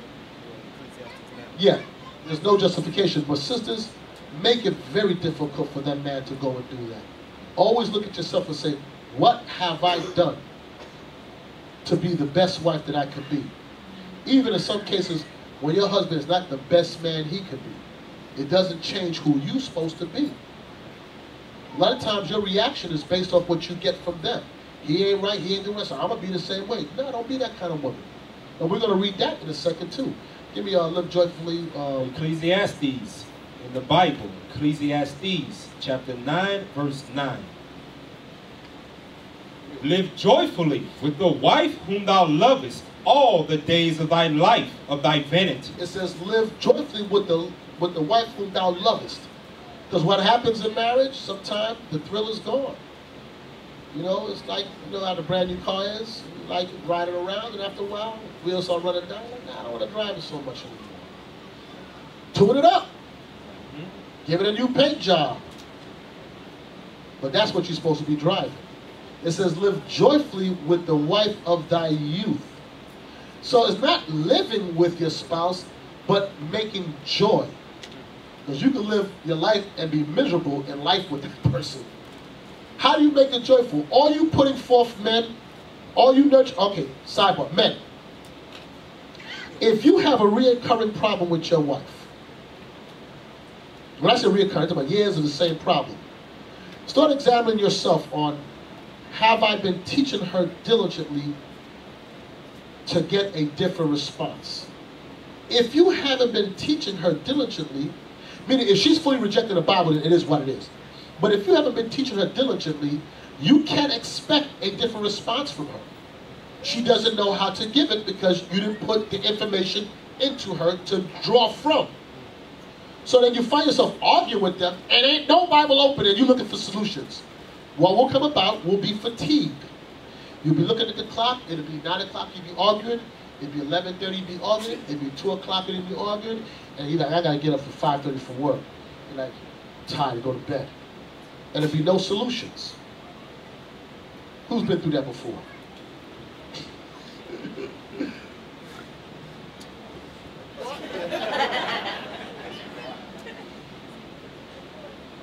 And you be talking in circles, it'd be that Shutter Island stuff. Because you be repeating the same stuff. Okay. All right. So it says, live joyfully with the wife of thy youth. Watch this. Whom thou lovest all the days of thy life, of thy vanity. In your short life, you know. Which he hath given thee under the sun. Read. All the days of thy vanity. For that is thy portion in this life. Hey, that wife you chose is that portion in this life that you got. So, take your time before you choose. And when you choose, you better learn to live joyfully with her. And you better learn to live joyfully. Because I'm telling you now, sisters, it's like a trickle effect.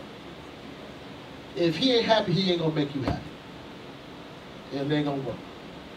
So your job is to support him and try to do all you can do to make him pleased. And it's very simple, I would think, unless he's just crazy. I hope you don't find a crazy one. For the most part, if you would do what your husband's asked of you, like it's the most important thing in your life, he asked us and you do it, there's nothing for him to argue about. But if you don't do it, and he argues, don't be surprised. Yeah, I want you to take out the meat to cook for Sunday. I want it out, you know, Friday afternoon and season and put it in the refrigerator. And every Friday the flipping meat is in the freezer. I mean, years of the same time, I want the meat out to cook. Why you let you be the line in the house? I've been asking you for the last 3 years the same. Take the. How about if the meat is out on Friday? There's never going to be an argument. So you would wake up in the morning, Friday morning like this. All right, the meat has to come out. You just know because you want to please him. Now, if he's arguing, that Negro is crazy because there's nothing to argue about. Why you? The meat is out, babe. I did that. Yes. Look, he got spirits on him. All right, sweetheart, no problem. I want something to drink. Would you like ice? Or you can say, what you want? Then the argument on and just keep on going. Here you go. I want something to drink. He mad. You don't say nothing. You go. Why do that? Say, my Lord, here's your refreshment. Hold on 1 second. Cover my head. Most High Christ, bless the drink for my husband, please. You'll cut him at the core. You'll cut him at the core. I pray for it. You don't even gotta worry. I'll pray for it for you. You don't even understand. And then later you come back and say, sweetheart, can I get the card? He's gonna be hard to say no.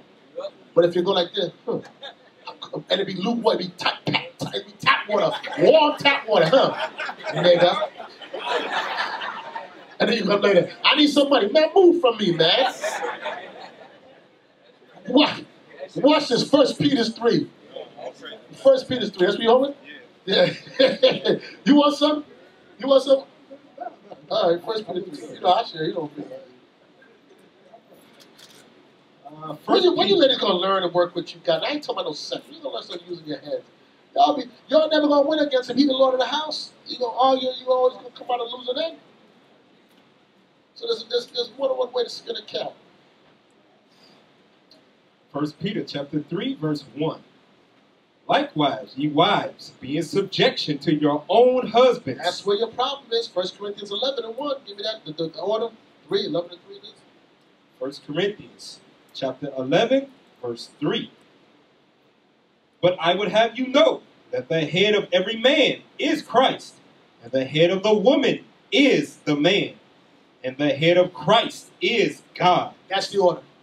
That's the order divinely sent down by God on the earth for us to follow. And we will stay in this captivity until we put this back in action.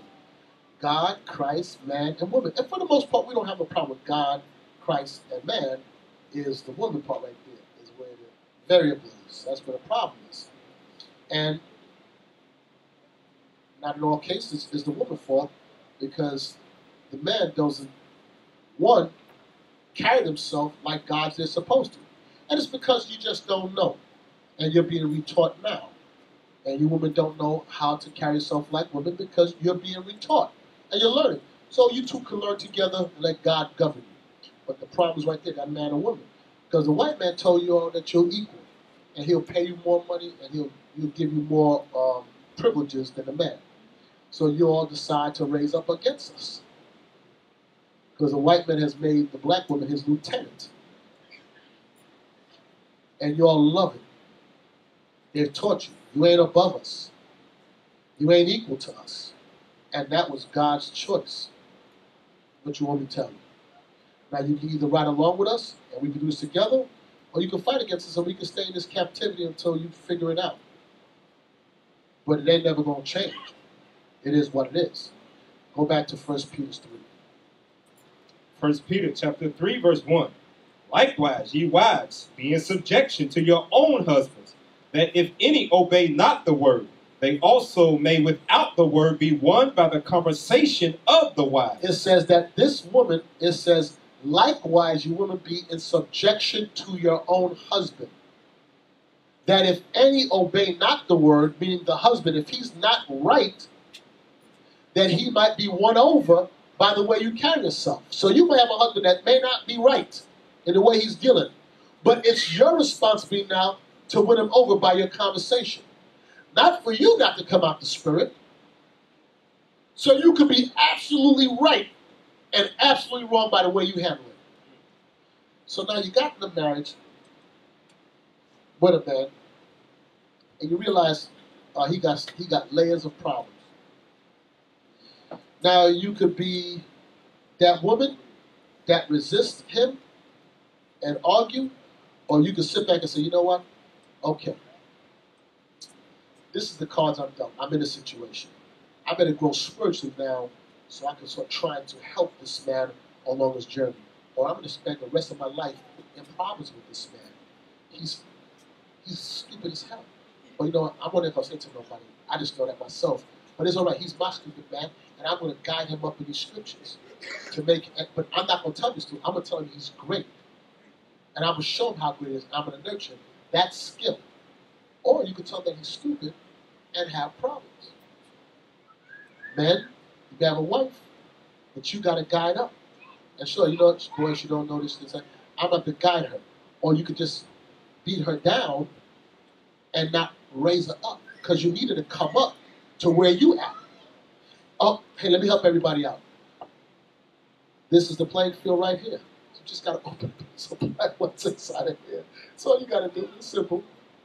So y'all be arguing like this with the book closed. Hours of wasted time. Hours. But let me explain. But no. Can I speak? And ain't nobody reading nobody. Can I speak? Yes, you never listen to me. Well, hold on. I'm trying to explain. Let's read it. Verse 2. While they behold your chaste conversation, coupled with fear. Watch this. Jump up to chapter 2, verse 18. 1 Peter 2, verse 18. Servants, be subject to your masters with all fear, not only to the good and gentle, but also to the froward. So watch why I'm going up here. It says, a servant be subject to your master, to the good master or the bad master. Read on. For this is thankworthy if a man, for conscience toward God, endure grief, suffering wrongfully. Now it says, for this is thankworthy if a man suffer for conscience toward God, endure grief, suffering wrongfully. So you're suffering wrongfully as a servant. And this is thankworthy with God. Read on. Verse 20. For what glory is it if, when ye be buffeted for your faults, ye shall take it patiently?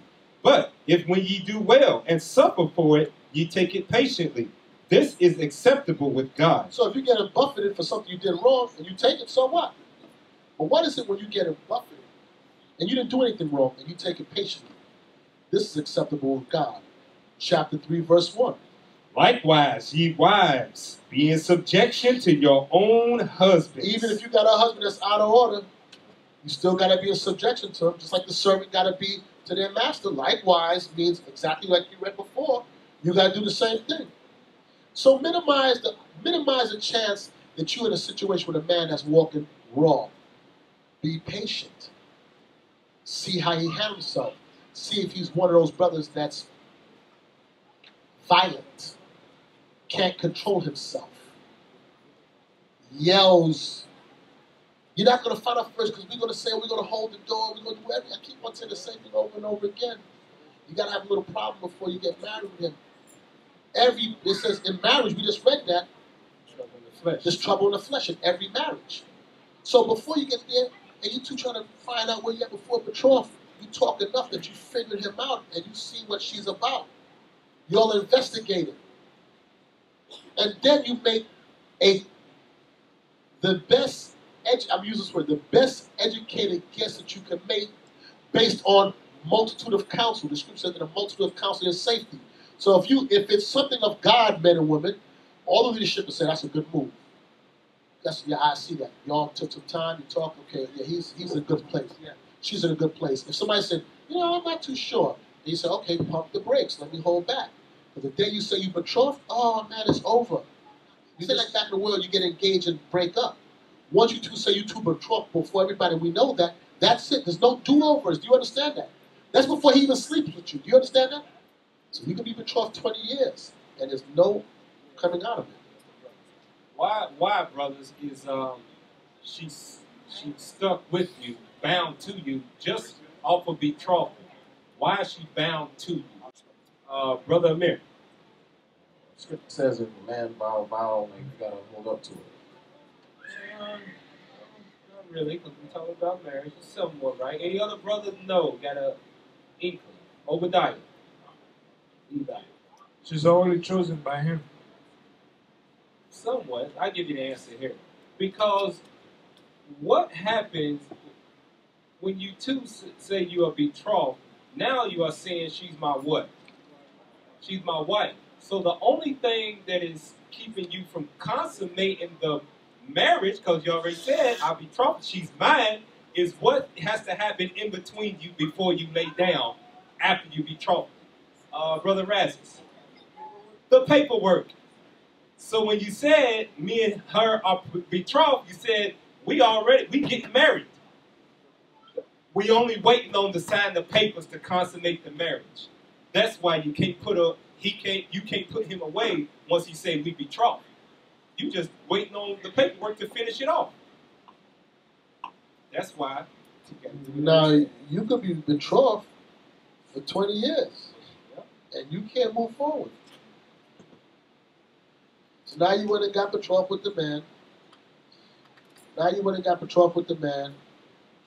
And the brother's like, which I don't know who he is because he's not going to do it. But he says, you know what? I don't want sex. I'm going to give my life to God right now. You stop. Let's read it. 1 Corinthians chapter 7, verse 36. But if any man think that he behaveth himself uncomely toward his virgin. So if a man think that he's behaving himself uncomely, not right towards his betrothed, his virgin, if she passed the flower of her age, and she passed the point of childbearing, and need so require, let him do what he will. He sinneth not. And he said, and need so require. He's like, I need sex now. Let him do what he do.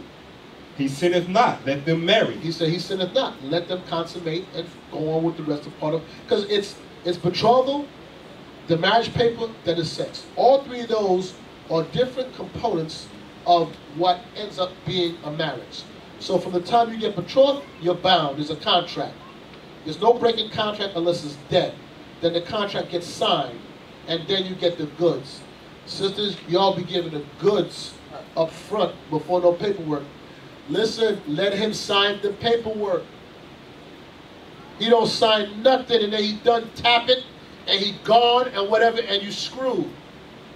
Leave you a nut, he dropped dead, Lord forbid. His mama bury him as a Christian burial, take the money, and you're screwed. You don't let him sign the paperwork before you give it up? Lord, y'all crazy. So after you betrothed, and he trying to talk in your ear and lay you down, you should be laying down like this with the paperwork and a pen. Sign this first. This is what you do. You put it right in front of him, right here. Sign. No.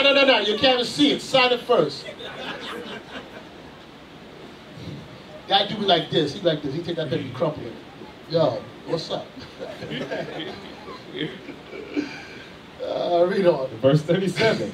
Nevertheless, he that standeth steadfast in his heart. So if he stays steadfast in his heart, read on. Having no necessity. He have no need of sex, read on. But have power over his own will. He can control his sex. He don't need it. And have so decreed in his heart. And he decreed in his mind. That he will keep his virgin, doeth well. He said, I'm going to keep you a virgin. I ain't never going to do it. So guess what? You locked.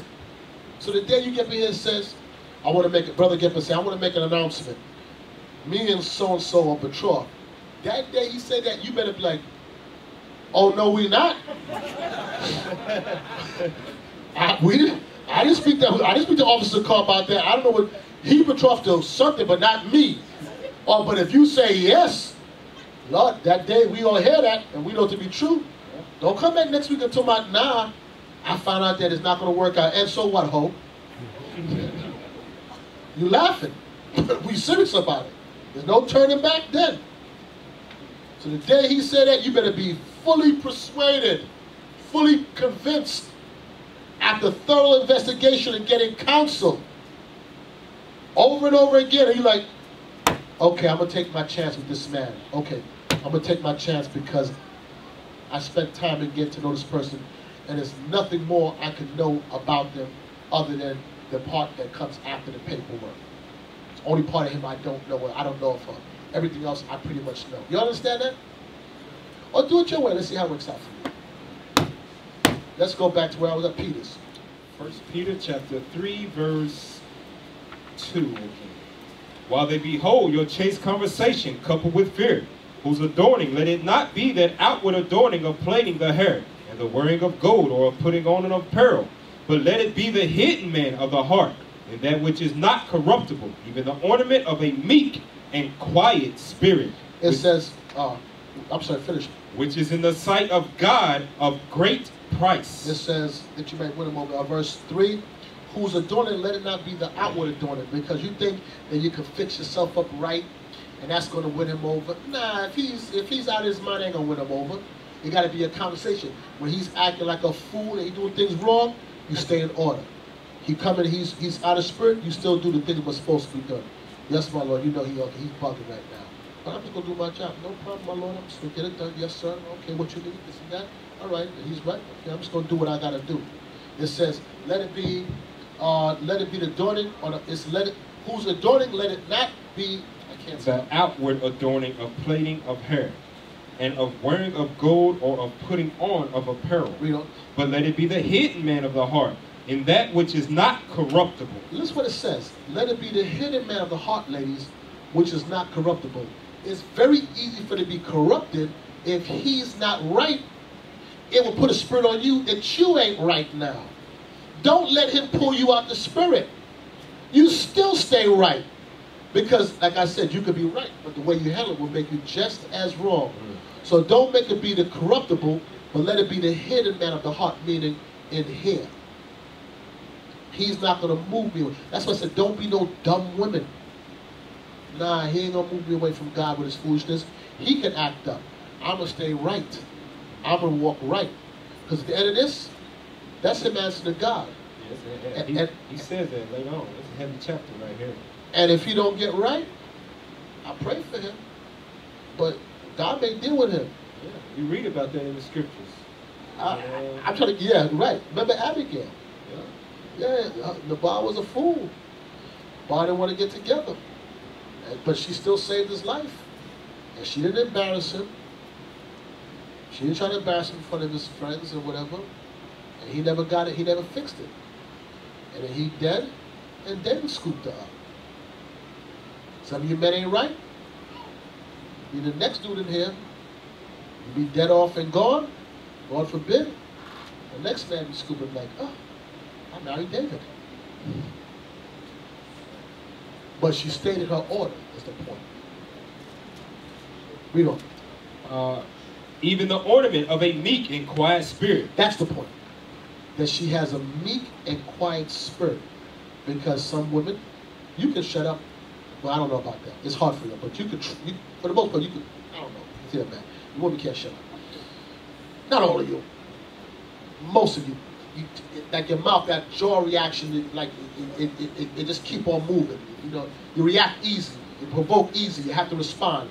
But let's just say you, for lack of better words, in a perfect world, you can shut up, right? But in your spirit, if you can't be quiet. So in other words, you can look at him and be like,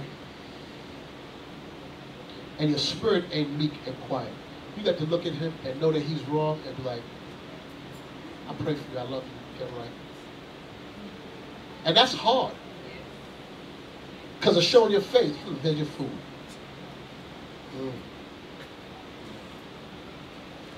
You know what that is showing? That you can control this. You can control your mind, that it doesn't show in your face. That's what Hadassah did with Ahasuerus. She couldn't stand his guts and the crown. But when she's in front of him, she kept the face. And she just did her job. Hopefully, if you do that, you can win him over. That's what said, y'all possess a power, if you know how to use it, that you can change and listen, we saw the women possess a power and made them sin. If you're righteous, if they could do that in wickedness, a wicked woman could do it. How much more can you do in righteousness that you can mold your man into what you need him to be for God? Not for you. Not for you, because that's what you all want to do. Y'all want to use the crutches and try to mold him to be what you want for him. For you. You better mold him for what he needs to be for God. And in doing that, he'll be right for you. That's right. Y'all be using that stuff and trying to mold him to make him into a friggin' puppet. Bring it out and put it back in and bring it out again for you. Y'all don't have the right mind. Raise him to be that God on earth. You need him to be like that. To make your marriage right. Because if you mold him to be what you want for you, you're a Jezebel. You're a Jezebel. And you bewitched him. You're his helpmeet. You're supposed to have his mind. And if his mind ain't right, you fix his mind with wisdom. Oh, you live a bad marriage for the rest of your life. Where are we at? Verse 5. For after this manner in the old time, the holy women also who trusted in God, adorned themselves, being in subjection unto their own husbands. The women of past was like that. They was in subjection to their own husbands. You want to be a daughter of a certain DOS meetings? Can I ask a question? Which one of y'all go to DOS meetings or Titus 2? What you all call it now? Yeah, you all be in it, right? Why you all be crying at every meeting? Every meeting have somebody in there crying.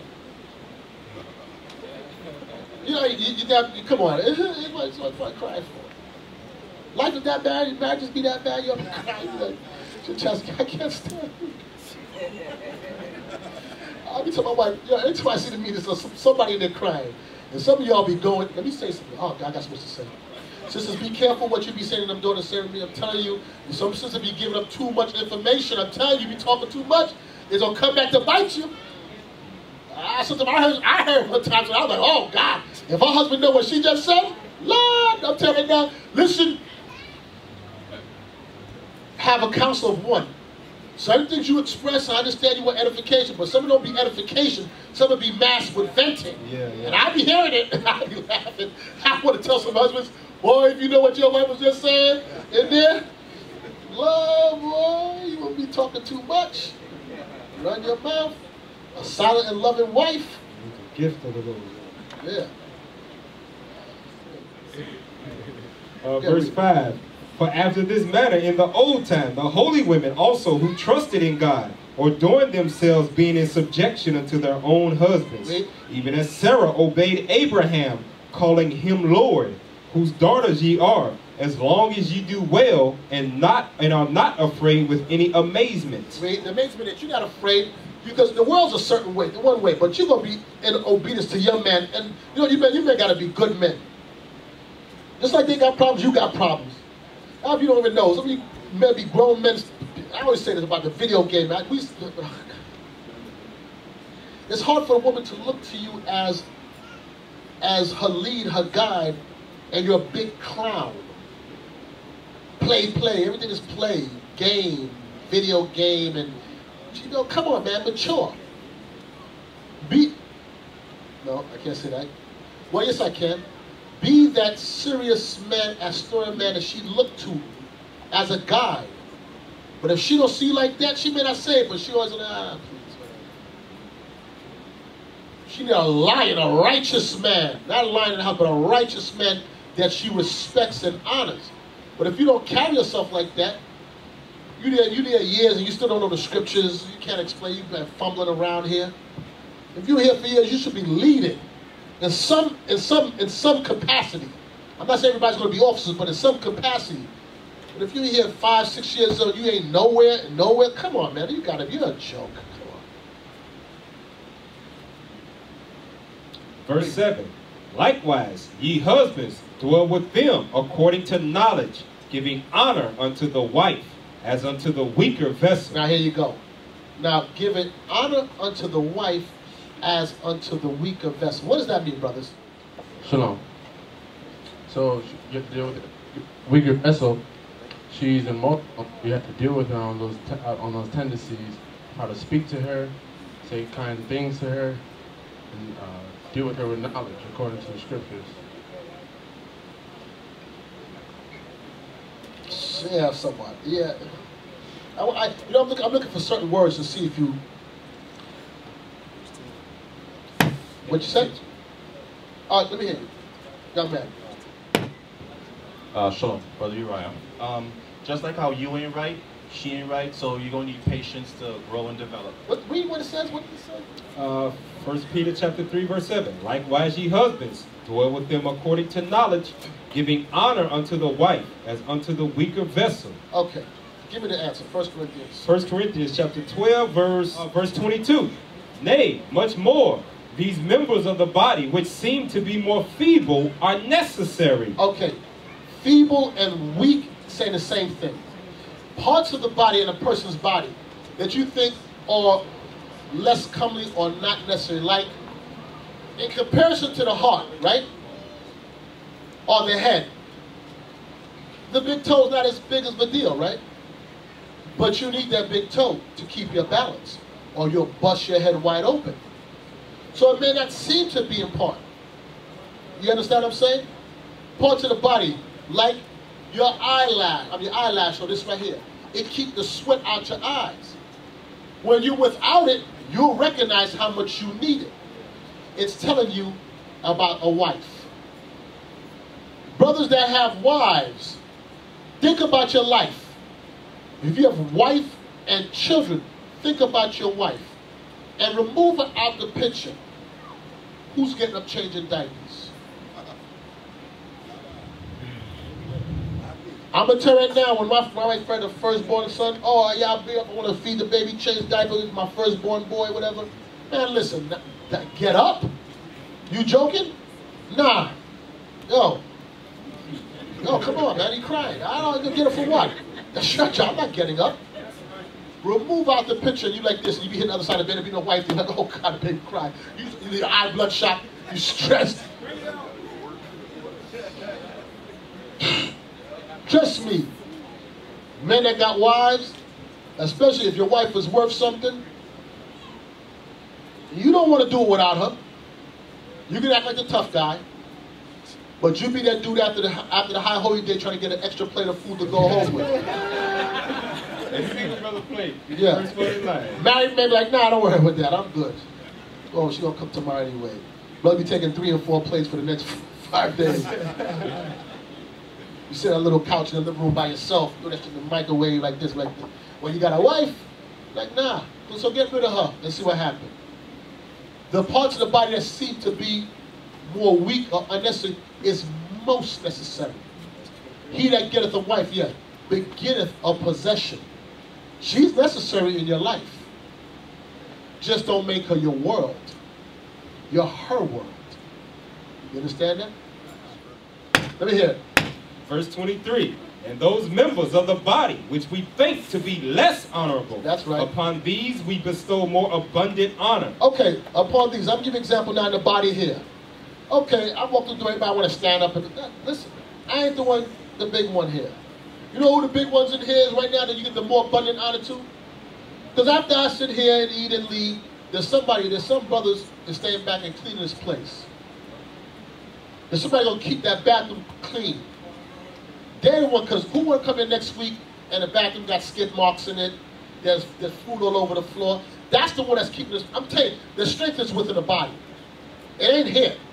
It's there. This is the mechanics that keep it working. God said, upon them we bestow the more abundant honor. Because all I'm doing is reading the Bible out loud. If you only here to listen to me, I'm going to sound crazy just talking out loud. You understand that? The greater you are, the more you become a servant to the people. So in a marriage, guess what? Your honor is you the Lord of the house. You're the man. Guess what? Your wife cook and make food, you get the honor. Damn, your wife can cook. Look what she made. Look at this. Oh man. She do this, she saw that, oh, your wife saw that garment, you get the praise. But guess what? Remove out the picture and see how your life changed. You understand that, brothers? Yes, sir. All right, so don't think it's all about you all bad. Nah. You ain't always all bad, you just most of the time.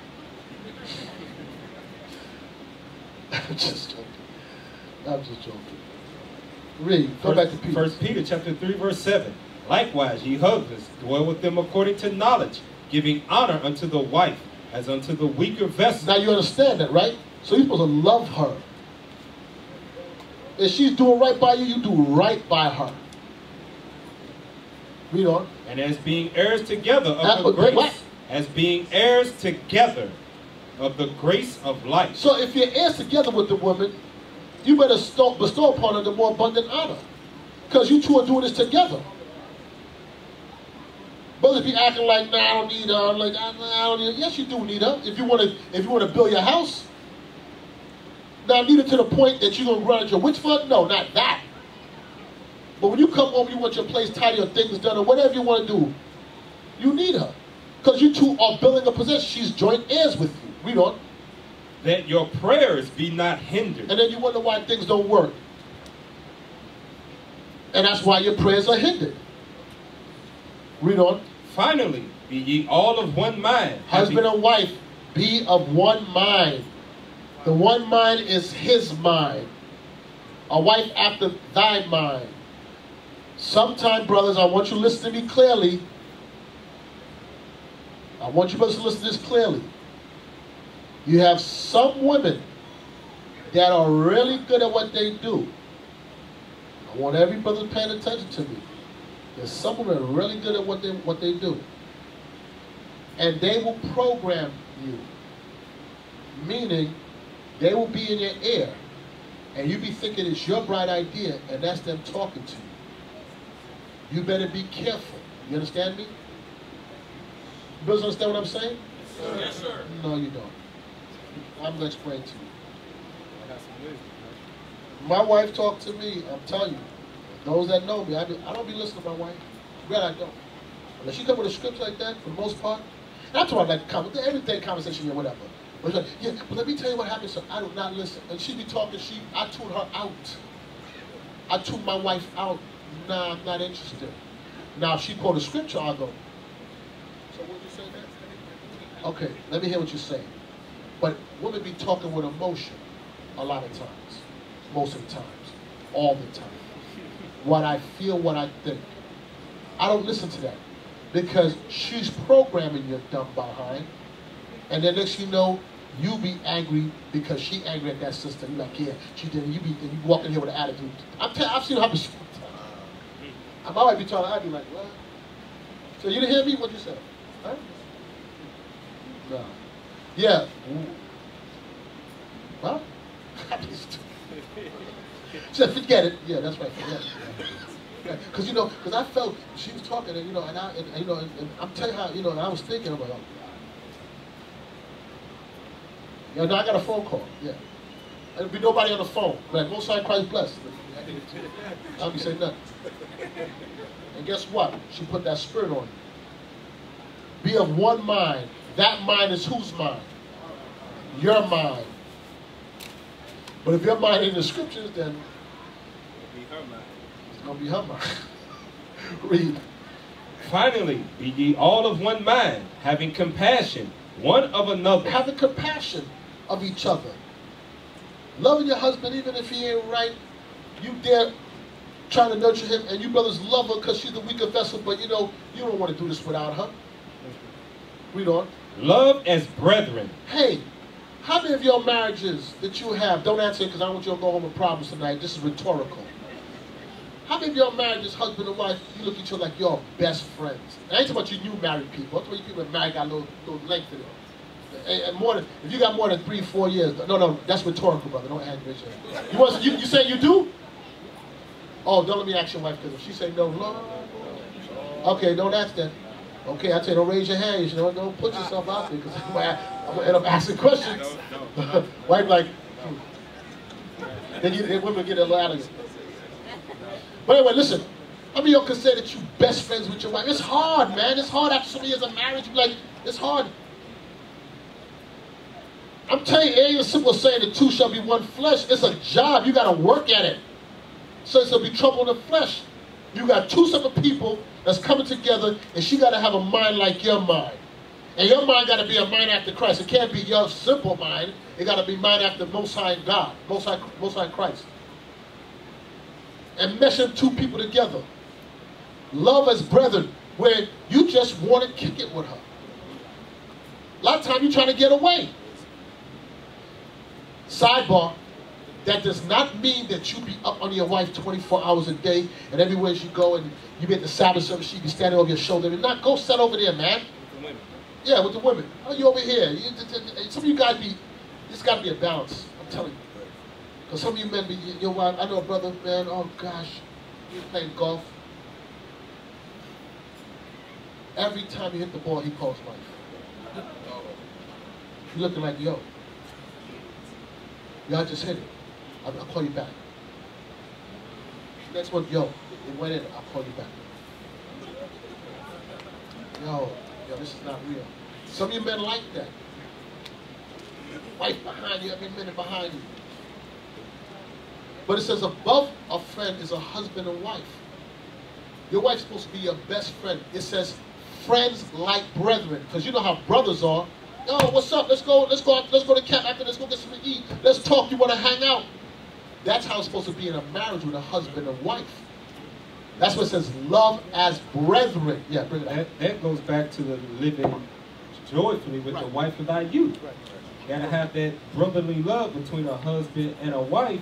Sometimes you get in marriages and been a while, you can't put no number on it, but you stop doing the things that first made you gravitate toward each other. Now it's just we bound by the law. That's it. We bound by the law. We don't go nowhere no more. We don't go to. We used to go to. I'm Judah. So where Judah brothers go at? Where we take all our women when we try to impress them? Nah. Not the world. We don't take them to church. I'm gonna ask for you. Huh? Go ahead. You take them to your mama's house.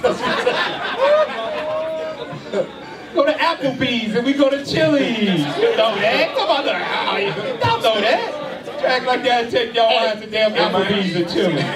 y'all live there? Wait, say Miami what? In Miami, we taking the Red Lobster. Oh, Red Lobster. Garden, yeah. They got money down here. Yeah. I'm from Kentucky. We went to Dago Applebee's. We went to Olive Garden, me and Zahara once or twice. But we was in Chili's all the time. But you know what? Whatever it was that made it fun for y'all, still do that thing. You got it. I'm telling you for men on all sides. Maybe not all men, but I'm speaking for myself. You get disconnected from that stuff because you get caught up with everyday life stuff, and you kind of lose focus on that. I done got the milk, you know, whatever. I'm good. I'm not, but they need that stuff. I'm just saying we need it, even though we don't think we need it. We do need it. I'm telling marriages are work for those that have been married. For you young married people, it's a job. It really is a job. So what the officer was saying, what was it that made it happen? Don't forget that and keep trying to rekindle that. Because you will get lost in life. With children and work and the church, you get lost. You forget that part of it. It says like as brethren. Brethren, yeah, that's what so it's going brothers back. hang out. Do you hang out with somebody you don't like to hang out with? No, you don't hang out with nobody you don't like to hang out with. But brothers, we ready to get together all the time. Right. Lord said, do that with your wife too. And why do you always get together? Because you all have the same mind. You're about the scriptures. You're about the same thing. Every beast consorted with its own kind. So with the wife, when it says as like brethren, you got to have the same thing. Your interest got to be his interest. If he's history, you want to learn everything. Listen, sisters, use your wisdom. He like to teach about prophecies. Look at the news and say, babe, I saw they was talking about North Korea today. You know, can you edify me? Even if you know the flipping answer already. Did y'all get that butter, sisters? Damn, there's a lot of butter right there that was spread. Pay attention. So learn that. So then when he come in and you already know the answer, what about North Korea? You already know the answer already. But I want you to show me, teach me a bit. And he like, yeah, that's right, this teacher, hold on. Look at my Bible. But hold on, babe, before that, I need you, look, here's your food, I got it ready. I want you to eat and be strong, you know? Yeah. And as he teaching you, you done got the precepts, you know, you're like, yes, my Lord. Yes. Y'all be like, I know that already. You went over that before. Why are you reading it again for? You're like, y'all about to go, hey brothers, you ready? Let's go to camp. It'll be 2:30 in the morning. You're like, let's go to camp. Finger wretched woman. You know? Let's go hand out flies. 2:30 in the morning. You want a reason why you're not home yet? Nah, we out here doing God's work. Nah, when you come home, I'm not sure. Women, use your wisdom. I'm telling y'all, make it happy. Make it happy. Like brethren. Whatever his mind, be happy. Can I tell you something? I'm sorry, Benton. There was a generation ago, and I'm not going to take no shots at no tribe, even though I want to stick it to Judah, but I'm not going to do this. But there was a time, I know all you elder Benjamites, all you elder Levites, and even the elder Judites, if there's any, is there any elder Judite women here? One. Okay, here we go. There's a J. Two. Now watch this, I'm going to say to them. There was a time when a woman understood how to win over a man. And I'm going to do it plain and simple. She knew, and a man back then had sense, she knew it wasn't just about sex. She had to sell herself. I can cook. I can clean. I can sew. You would go over and meet her family to meet her father, and she would cook the meal. She would sew her own dress. And the man as perspective would look and say, food tastes good. She sewed her own dress. She did her own hair. Okay. Y'all, Judites, I'm sorry, I don't mean to make it, y'all start tricking. I pay for your nails, I pay for your hair, I pay. I ain't taking you out to eat. Cook, let me see if you can cook. Can you mend my clothes? You put my clothes in the wash. You see the pants got a hole, and you don't even take it out and sew it. It just gets bigger and bigger. I should have to buy a next pair. I just bought it. That pants can last for 2 years, man. Y'all lost that. But it's for you elder women to teach these young women how to do that stuff. That's right. And it's for you men to demand that from your women. Shirt go in and out the wash with the same hole right here over and over again. Let me tell you something. Well, I'm telling you something. I don't know about all you men from the Caribbean, but when I was a young, I learned how to sew. You learn to tack your pants. My mother taught me those things. how to fix that yourself, how to get that like that. That's why a lot of Judahites be dependent on your woman. That's why y'all singing love songs all the time. I'm telling you. You're right. But hold on, let me get back to the point. We didn't learn this. I know we didn't learn it. America corrupted you. And then when we came here, Benjamin Levi learned the same thing here in America, and turned out the same way. And then take that crap back there. But anyway, here's the point. That you want to be lovers, brethren? Let him come home and see his garment fixed. That little one thing right here fixed. And he didn't ask you. Because you know what? Your mind is out there. He's representing your household. You're representing him. That's not how you two gonna be like friends. He gonna be then when you ask for whatever, he can't tell you no. If he tell you no, he crazy.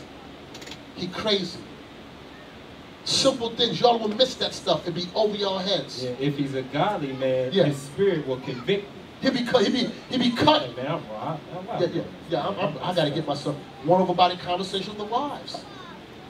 Y'all will see that hole and don't fix it, get bigger and bigger. Like I didn't see it. If you did see it and you wash his clothes, shame on you. And if you did see it, didn't fix it, shame on you. Your whole being on this earth is to serve that man and be his helpmeet. And your whole being on earth is to serve Christ. What else y'all got to do? Be his lovers, brethren. Be pitiful. Be courteous. Not rendering evil for evil. And that's what happens. Some of you men be bitter. Colossians 3:8, I think it is. Is that it? Bitter wife? Or be bitter not towards your... Is it Colossians 3? I know it's Colossians something. Just tell me out. Thank you. Colossians chapter 3, verse 19. Husbands, love your wives and be not bitter against them. And that's a lot of you men. You'll be bitter against them. Love your wives and be not bitter against them, rendering evil for evil. Let me ask you a question in marriage. What does that amount up to? You both rendering evil for evil against each other? Don't you know you all destroy? If you destroy him, you destroy yourself. You know if you destroy her, you destroy yourself, you destroy the marriage. Don't you know you two are bound together? So if one hurt the other, you hurt yourself. There's no benefit in it. Unless you see yourself a separate entity away from her. Then wait a second, I thought the two that was bound was one flesh. How can you hate your own flesh? Go back. 1 Peter chapter 3, verse 9. Not rendering evil for evil, or railing for railing, but contrariwise, blessing, knowing that ye are thereunto called, that ye should inherit a blessing. That you are called that you can inherit a blessing together. Now I'm going to tell you, we talked a lot today on a lot of stuff. And I'll be honest with you, I'm not even halfway through right now.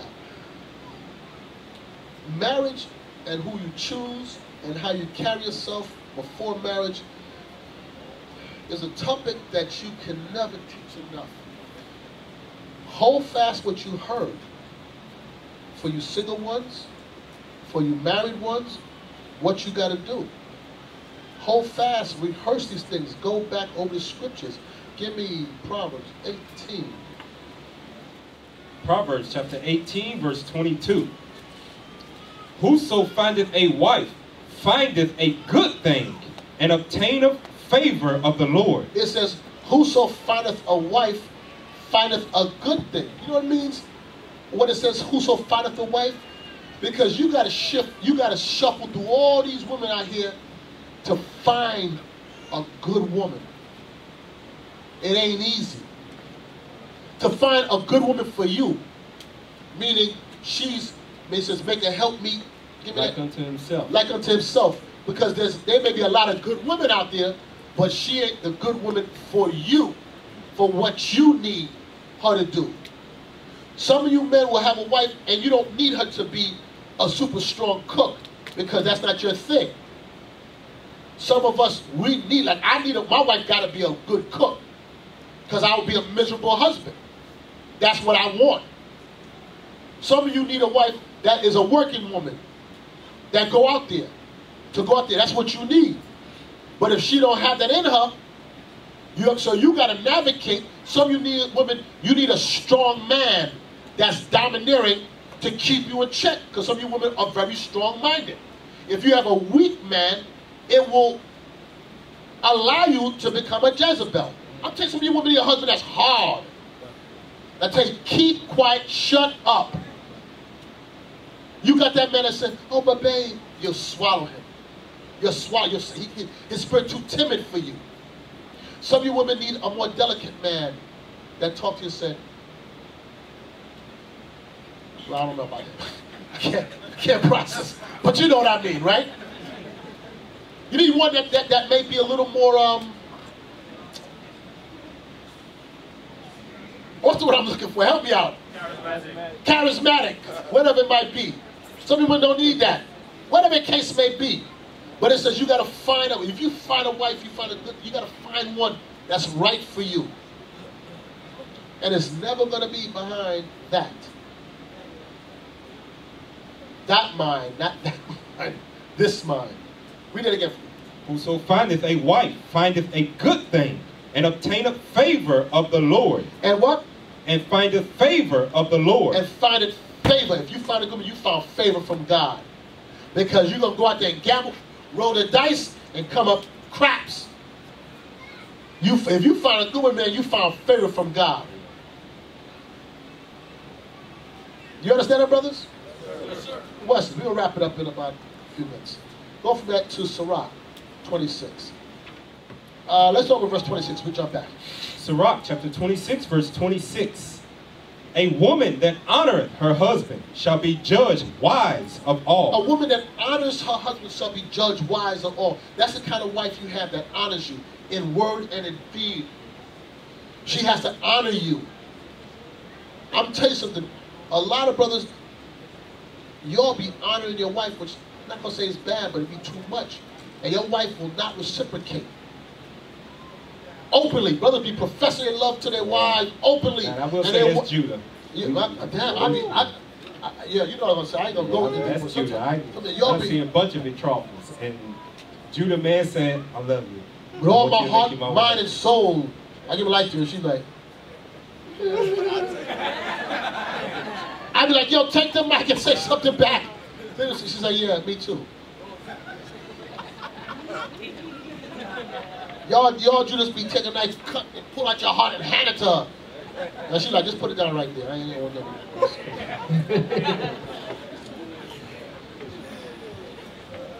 Read it again. A woman that honoreth her husband shall be judged wise of all. Your sister should always speak highly of her husband. And even when he ain't right, you still shouldn't be speaking negative of him, because hopefully you could try to win him over and get him right. Now, give me somebody just wicked, I get that. But I'm trying to say, a lot of times men, they go through phases and they making wrong decisions, but you know they love God. They're making just bad choices right now. They just gotta fix it. But y'all be taking that as a moment now to figure run him into the ground. For what? That's your marriage. Into the ground. You need to help build him back up. We don't. But she that dishonoreth her in her pride, him in her pride, shall be counted ungodly of all. She dishonored him in her pride. Her pride is she doesn't want to humble down to what the scripture says. 1 Peter 3. In her pride, she said, no, no, no. She shall be counted ungodly of all. Your whole being is to honor your man. So let's go all the way back. Be careful who you choose. Because you might have to honor a fool. Go figure. Jump back up in the chapter. We're going to have a couple more verses. I'm going to let it go. Sirach 26, verse 13. The grace of a wife delighteth her husband, and her discretion will fatten his bones. Her what? Her discretion will fatten his bones. A man likes a woman. A man should love a woman that is discreet. Sometimes, and I'm going to give you an example. You have problems with your husband, you be discreet. You handle that business at home. You don't be here. I'm going to be in the car.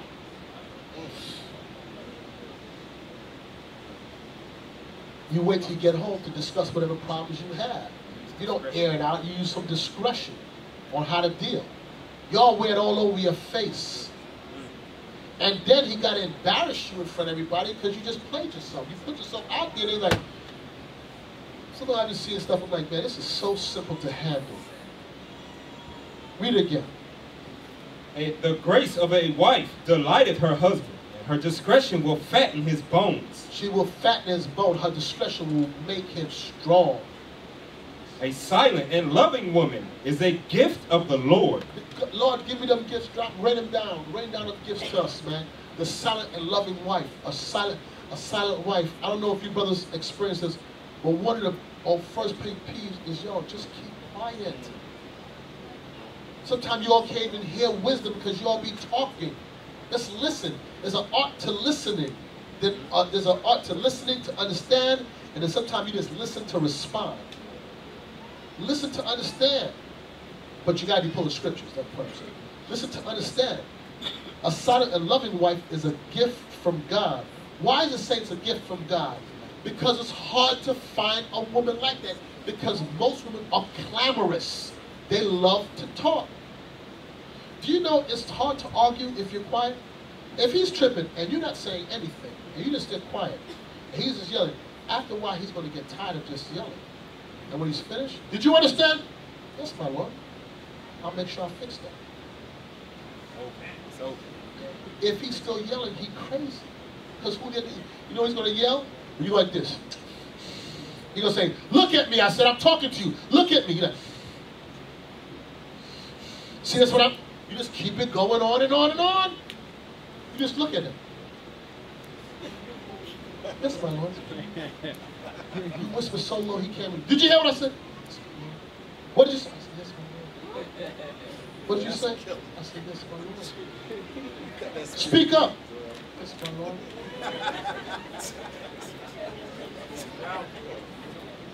I'm trying to be that silent and loving wife. That's what you said. You be like, yes, my Lord. Yes, my Lord. We finish? No. A silent and loving woman is a gift of the Lord, and there is nothing so much worth as a mind well instructed. There's nothing more worth than a woman's mind well instructed in the laws of God. You be in them scriptures, you like, boy, he talking, let me act. And can I read something to you, my Lord? Oh no, well, you read it and explain it to me. God. I hope y'all women are paying attention, because one thing all of us brothers in here, now the Lord done filled us with the Spirit of God, some understanding. Brothers, we love to teach. Right. Y'all see our classes, hell, that'd be 2-3 hours long, and we'll keep going if somebody don't tell us it's, hey, it's 9 o'clock time, break bread. So just imagine if help me ask us a question at home, and we get to teach some more, and you listening. Man, that make a man feel good, boy. Here you go. Bring it out like you teach it. So I'm going to read Sirach 26 and 14 to tell you about... This is Sahara. Where's Sahara? Where you at? Where's Sahara at? It's in the back. Here goes Sahara. This what Sahara, what you got to do. You got to read it. Oh, there she goes. Sahara. I'm going to be you right now. Wow. A silent and loving woman is a gift of the Lord. That means that... Hold on, let me can I use your highlighter? My Lord? I want to get that down. What you said, repeat it again? A silent and loving woman is a gift of the Lord. And it says there is nothing so much worth as a mind well instructed. Ooh, is there a precept that goes with that? Yeah. Let me find it. Hold on, let me find it. Do you understand? Sisters, I'm telling you, oh man, after that, after a couple, oh, that's the precept. With that thin pen you have, I'm write that down there. Meanwhile, you done have it already for years, but he wants it, and then after that, you'll be best friends. You'll be best friends. Or you can keep on doing the way you're doing it now. Let's see how it works. Okay. Break down some scriptures. Like, man, I'm hungry. You want to go out to eat now? Yeah. He done broke down the scriptures to you. Like, man, I'm hungry. For some reason, he just ate an hour or two ago. Yeah. Let's go have somewhere to eat. Now, he says that. Let's go out. Now, I'm going to tell you. I'm going to give you the Trump one. He said, let's go somewhere to eat. No, my Lord, hold your money. I want to make something special for you. You set him up, and then you hit him for the big dough later on. Then you think you're going to turn around, and then you sex him, and then you're going to turn around. He's going to be an idiot. He ain't going to be. You got the scriptures from him, you fed him, and you sex him, and then you ask him for something. He'll give you his friggin' arm. All that stuff that you've been yapping to him about that he ain't really trying to do, After all that done been done, he's like, hey, I need a house you know payment. He's like, I'll pay. He 2:30 in the morning. He get a tape on the wall. That stuff he was talking about, yeah, I think I'm gonna start doing that now. I'm gonna look into that some more. And then you quiet afterwards. You don't talk. And then when you do speak, you choose your words wisely because your mind's well structured. You know, you think you can pay? He's not gonna go, no! He's not gonna act like that. He might say, not right now. All right, when you see fit, my Lord. You cut him. I'm telling you. When you see fit.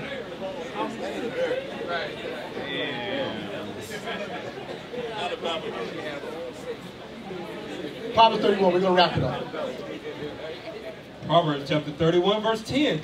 Who can find a virtuous woman? Well, that's the place to start at, boy. Can you give me the definition of virtuous? We pulled this before. That's why I say that's why God says study. It's the difference from reading and studying. Studying is when you say, okay, what is if I'm desiring to be the helpmeet to my Lord that God has ordained me to be, what does it mean for me to be virtuous? Where I can be everything he needs me to be. So he can do his job, I can do my job, we can rebuild this nation, and we can live joyfully while we still young. On into our old age, and we can be aged together happy. Virtuous. Go to the synonyms. You know what I want. Straight to the synonyms. Synonyms of virtuous. Virtuous. All right. Decent. Ethical. Honest. Honorable. Just. Stop. Stop. Stop. Stop. Go ahead, read on. Moral. Nice. Say that one again. Nice. Just be nice, sisters. Just be nice. Proverbs 31 and 10. Who can find a nice woman? It's a nice girl. Come on, man. Be nice, man. Stop arguing. Stop talking. Come on, smile. If you're mad at me, don't show your face. We can work it out, but if you ain't gonna be nice, I ain't gonna be nice. And you wanna be decent, I would be okay. In today's society, growing up how we are, we don't speak to each other. We see each other on the streets as a people. I ain't helping you, I'm for myself. But a virtuous woman, she's nice. She got a smile on her face. You come in the house after work, hey baby, glad you home. Glad you made it. All praises, God brought you back safe to me. You're like, Dad, I was praying that you'd make it home safe. Guess what he gonna do? He gonna walk right over there to you and give you that kiss. Like, yeah, I couldn't wait to get home too. I took the toll to get home quicker. Hey sisters, just remember this, those are married. Just try this. Your husband walk through the door after you haven't seen him for the day or week, whatever, and just say, praise to the Most High that you made it home safely. You take that man's heart out his chest and hold it.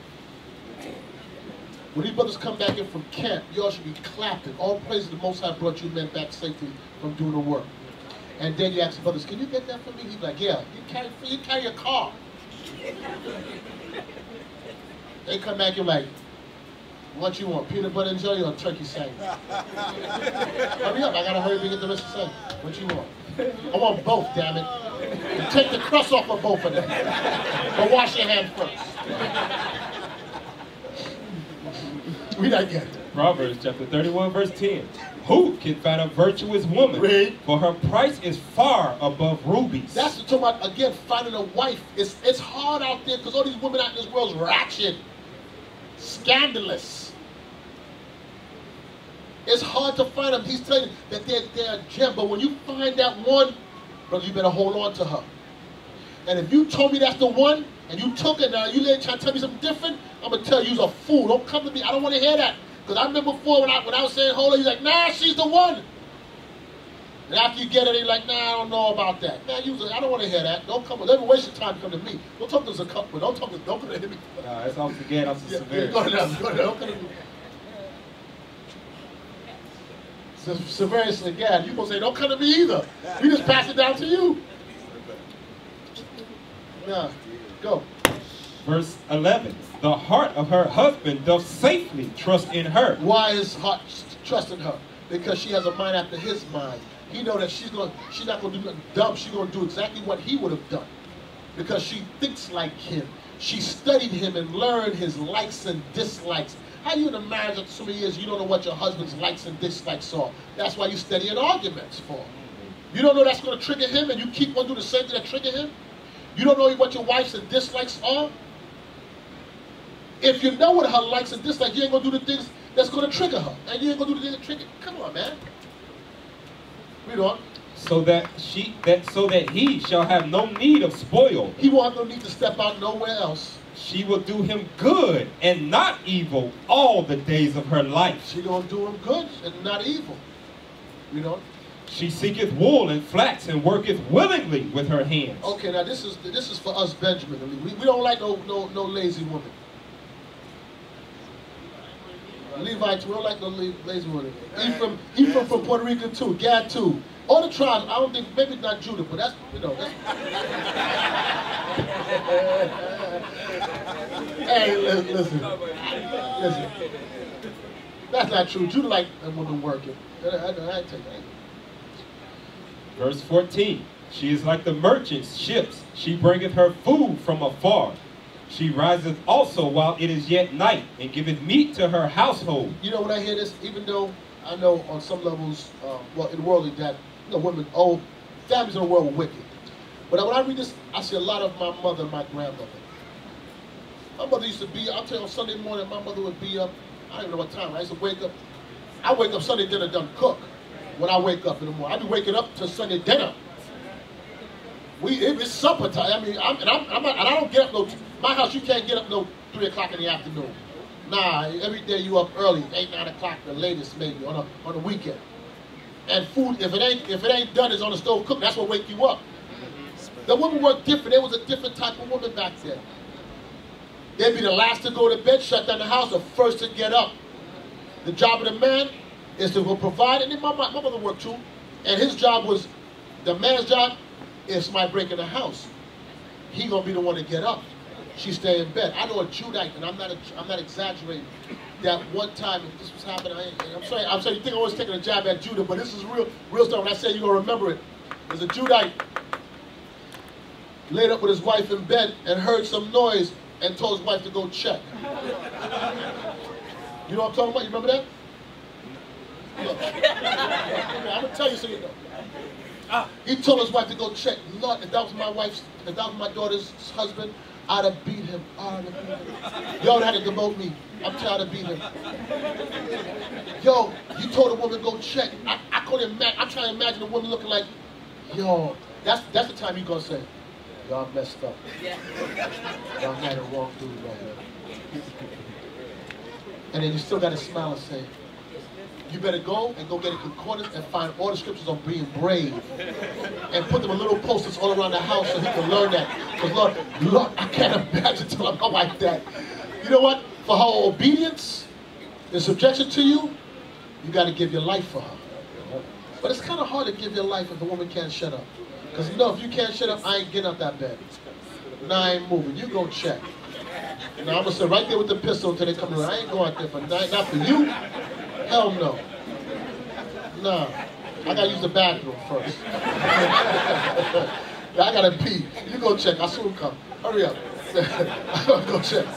I'll be right there. Go ahead. Verse 25. Strength and honor are her clothing, and she shall rejoice in time to come. She openeth her mouth with wisdom, and in her tongue is the law of kindness. And in her she's opened her mouth with wisdom, and in her speech is the law of kindness.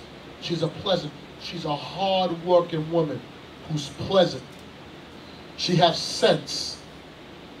That's the mirror that you're supposed to follow after. Give me her and her gates, the end of it. Verse 27. She looketh well to the ways of her household, and eateth not the bread of idleness. Ain't no man, she don't eat no idle bread. She ain't there all day home on Facebook, and you come home and she trying to feed you bully beef, and you just work all the, nah, come on, you serious? That's what you cooking for me all the day? There's chicken, all this stuff, and you just go grab a can and put some green peas in it and try to feed, nah, man, that's dog food. Don't give me that. You home on Facebook all day in my phone going for alerts, and you liking everything. There's still dishes in the sink. There's clothes on the floor. Nah, not the Proverbs 31 woman. She don't eat the bread of idleness. She working. On the phone all day. All day, so you doing all day. Sitting out there. Not on phone all day, man. Get off the phone.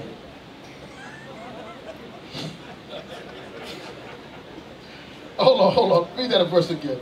She looketh well to the ways of her household, and eateth not the bread of idleness. Her children arise up and call her blessed. Her husband also, and he praiseth her. Watch this. It's Sirach 26 and 16. She don't eat the bread of idleness.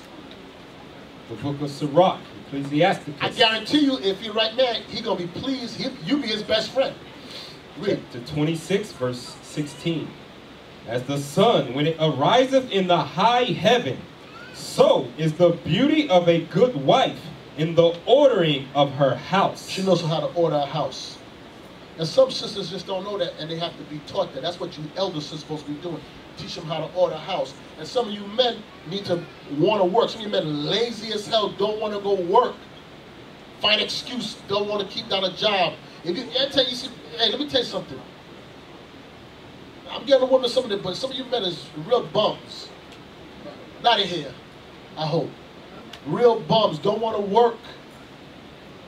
Looking for the woman to maintain you. Nah, that's your job. It's your job to maintain her, not she maintain you. You brothers understand that? Yes, sir. Then when you put your foot down, then when you speak, you got the right. But it ain't free. You got to pay for it. You got to be the one. It's hard to put down your foot and be the man when a woman maintaining you. Or you could contribute. And I'm not saying, I know sometimes the women have to help support the household. I get that. But it can't be she paying all the bills and all you doing is paying the cell phone bill. You got no aspect. Get 2 jobs, damn it. Take care of the house. Then you can put your foot down. Then you can make the demands. You know your sisters be laying up in the bed with your man, have your head in his chest, and know that dude is a bum. He be laying like big chest like this, and you know that dude don't want to go work. All he can do is play video games. Yo, come here, baby. Man, come off of me, man. What do you mean? He's a bum. Or he know how to play his PlayStation. Fool. Okay, I'm done. I'm stopped. I'm finished. Any questions?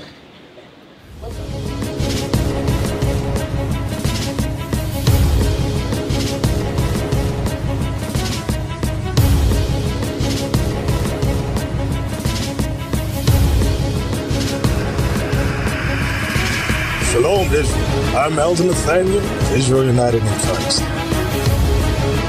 YouTube likes to shut our channels down, as some of you have noticed, ever so often. Subscribing to join IUIC will assure you will always stay connected to our YouTube accounts. We want to do our best to make sure this truth gets out. Please click and join our subscriber YouTube channel called Join IUIC to stay linked to all of our videos. So again, please make sure you subscribe to this Join IUIC channel to get your latest updates on all our YouTube channels. Shalom.